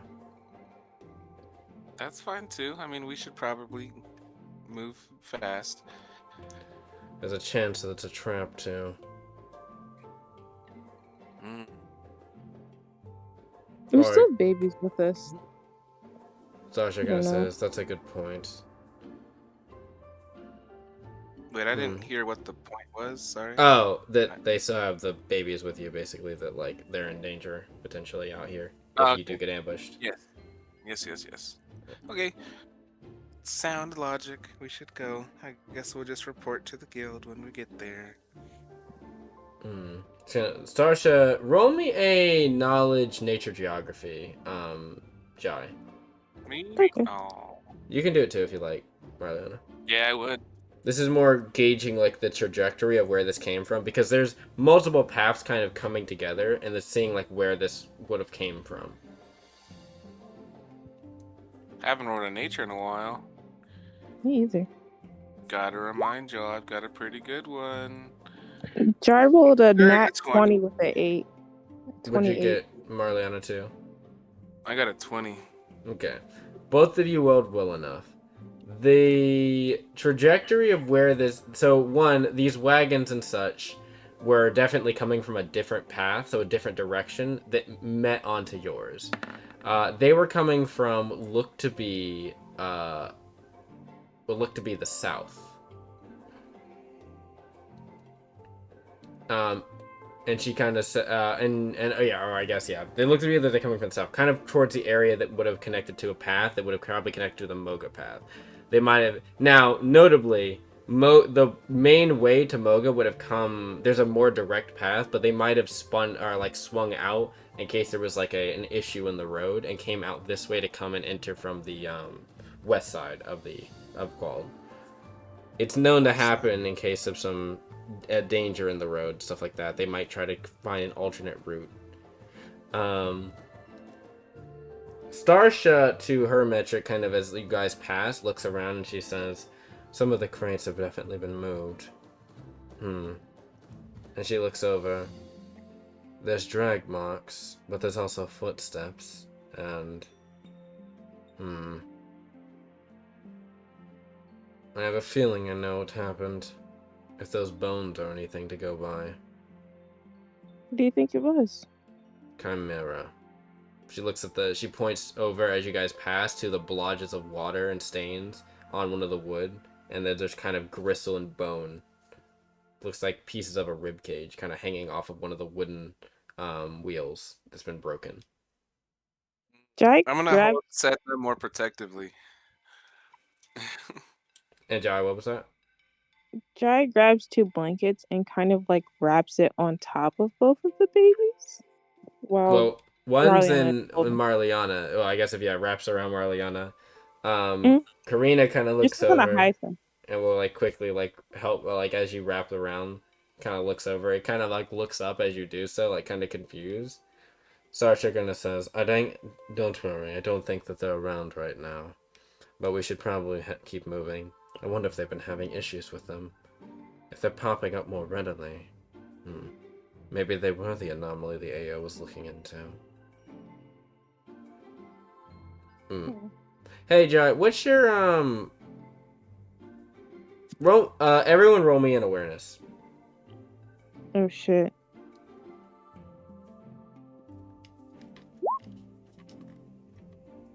That's fucking 3. Jai rolled a 16. If that's not high enough, Jai would like to use their 17. Okay, go I ahead. got a Homie got a 19. 19, so we're probably fine. You would like to, Jai? Go ahead. Homie, what'd you get? Wait, is it not high enough? No. Would you like to use your 17, Jai? Well, Jai wants to use their 17 if it's not high enough. It is not. Oh, okay. Jai would like to use their 17, which would make it a dirty 20. Homie, what'd you get? That's such 19. a Not high enough. unfortunate. Oh shit, maybe it is. 20 Well, I is guess high we'll- enough. Crazy. The one off. You're one off, yeah. Damn.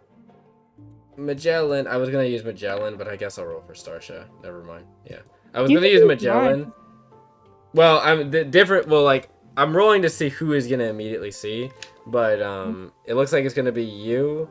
Magellan didn't notice. Definitely, he went blind. Starsha didn't notice as well, probably looking at the other creatures. Jai, who else? Did anyone else get a 20 or above a 20? Nope. Okay. Jai, Roll for other NPCs. as you guys can but- see Quald kind of in the view, you look over to like the tree line, and for a Should we roll for like Rebecca and the rest of them? maybe Lana roll for them, sure. I mean, I could, but it sounds like we already have our answer. I mean, like, it won't hurt, I guess. It won't if you hurt. want me It just to. kind of dictates who's gonna see this or not. All right. I gotta look up their thingy things. All right, so this is for Rebecca. Sorry. Nope. Yep. This will be for Felt. She has. Oh, she has a 4. That's crazy. She has a better awareness than Rebecca. Another fail. Damn. And I have to pull up Karina. She's not on the field right now. Give me a sec. I rolled for Karina. I had an 8. They didn't get enough. Okay, cool. Jai's the only one that notices. Jai, off towards the tree line, as you're getting towards Quald, there's different pockets of trees kind of along the path. But as you're getting more towards Quald, you see something in the distance. Or not distance, something in the distance. Maybe a good 150 or so feet from you.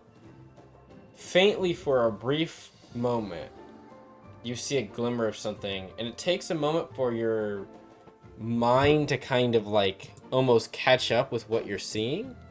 Because there's just like a moment where it's there, and it's gone. Jai just like suddenly says like, everyone, something's up there. Before they can turn, and like everyone, it's gone. But in the briefest of moments, you do see what looks to be a figure draped in a black kind of robe or jacket with a hood on. Jai A tall mentions this figure. description. A figure you've seen before. Wait, I've seen before? Yes, Can I roll recollection? you can. Its Shit. form is slightly It's- distorted. It's what? I said hell it's no. Sid.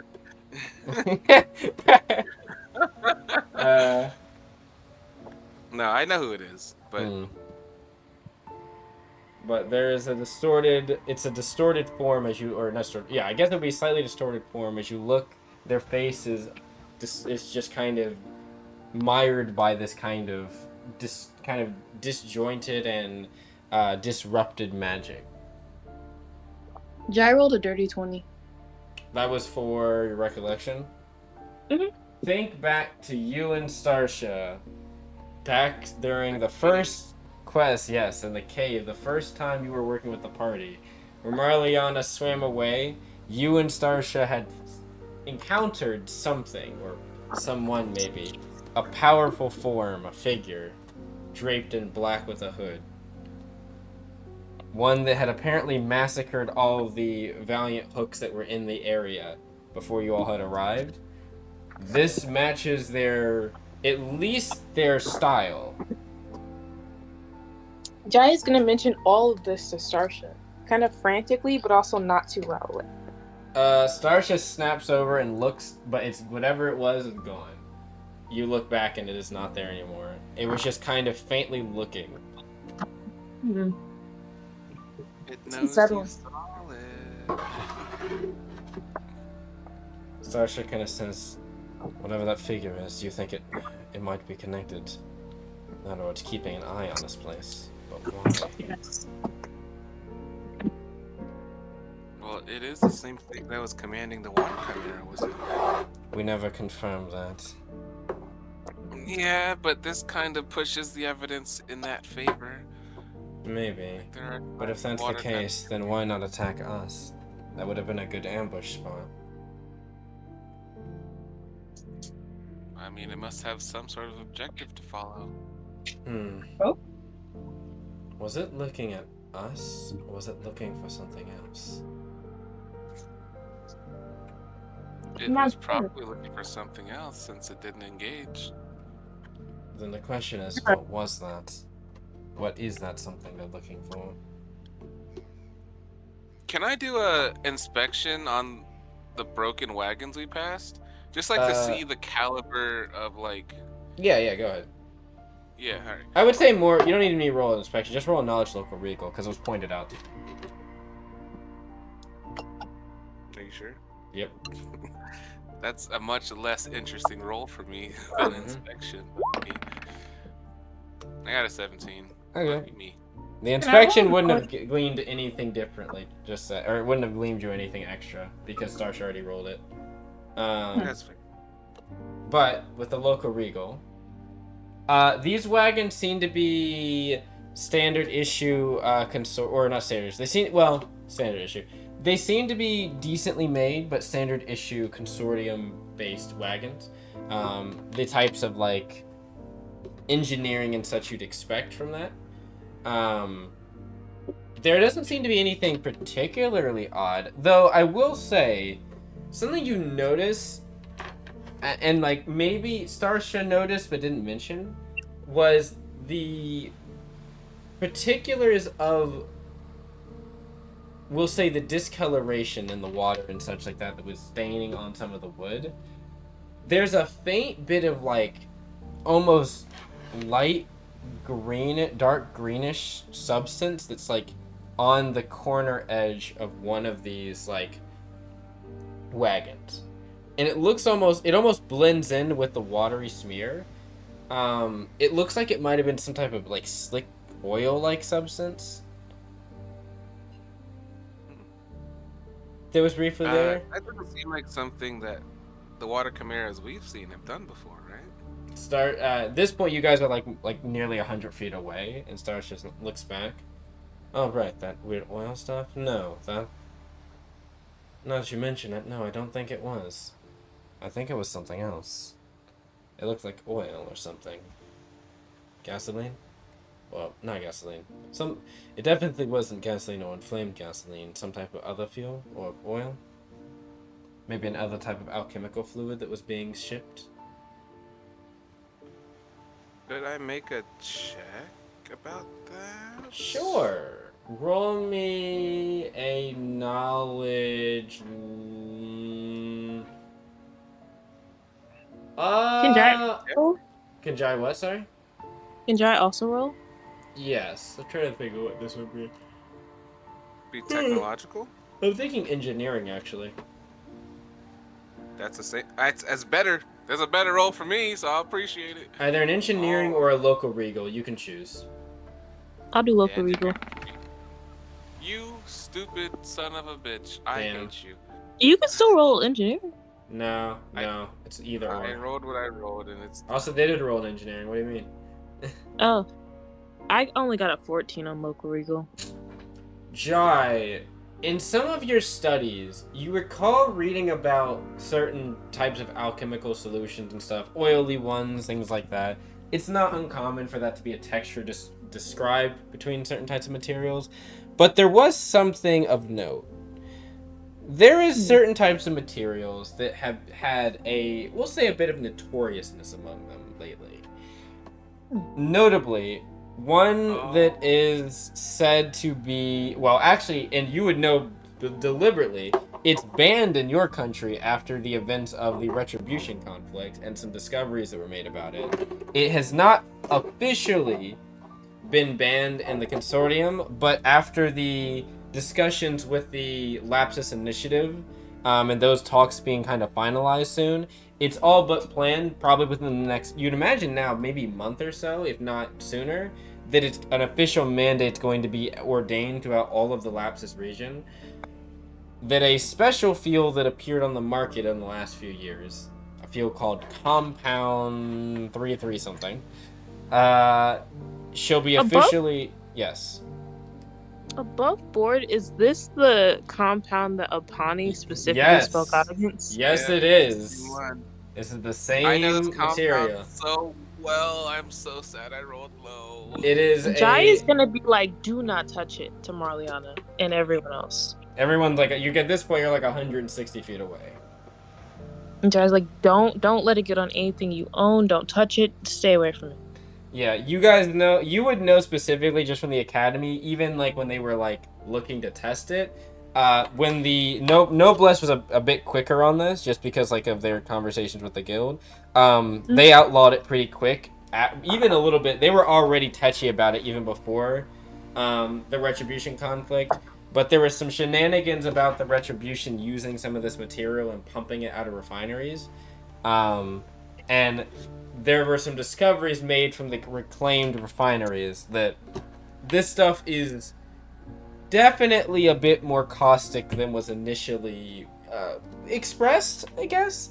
It was a lot. Some of its more dangerous qualities, despite its efficiency, or I guess you could say burn rate, were underplayed by those selling it, like Gilded Forges and such like that. Its refinement as well has been a close kept secret, to the point where even to this day, there is only a few select suppliers that do the refinement process, and no one has had confirmation on the exact, production of it.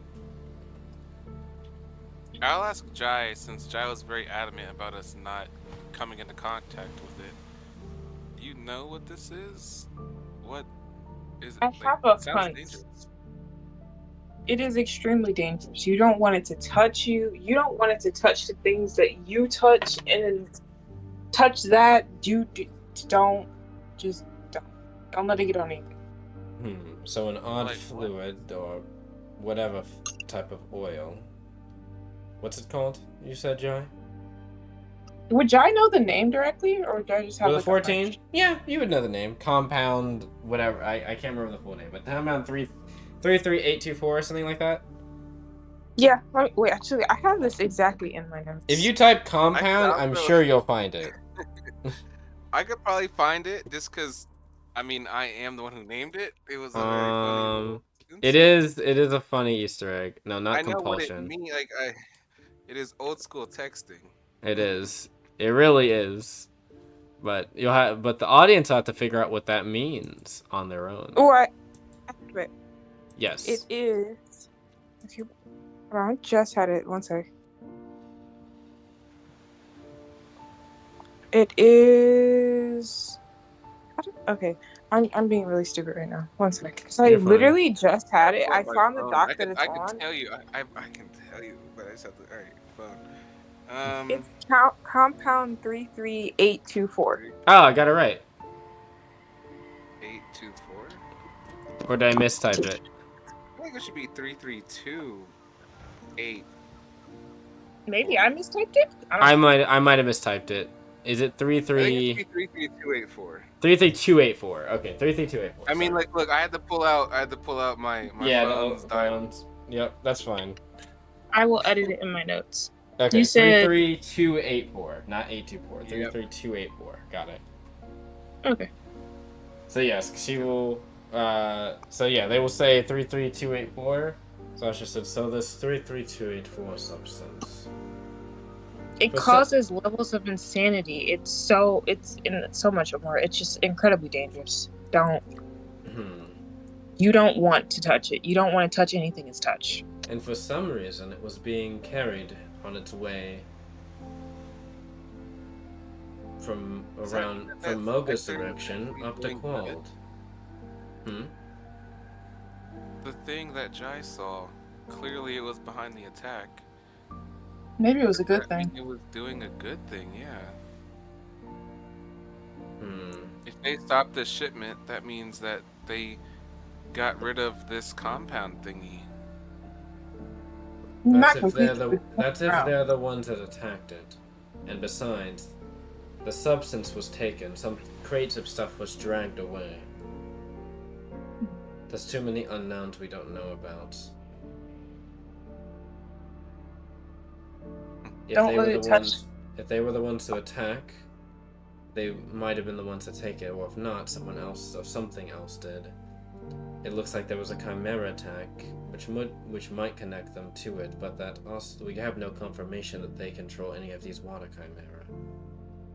But this is like the second piece of evidence, at least. No confirmation still, but we're learning. Certainly are. They've appeared around the chimera twice now, but never directly with them. Also, there's this Could be they could compound. control it from the distance. Could be like a summon. Mm-hmm. Well, either way, we should be diligent about this compound. For some reason, it's being shipped from the direction of Moga. I wonder if Hirado or the others know about this. I'm actually keen to ask. We should definitely ask, especially since Jai was able to give us the name. If Jai knows the name, someone in the guild should. Fari, I looked at Fari. Fari looked at kind of looks Fari over. immediately.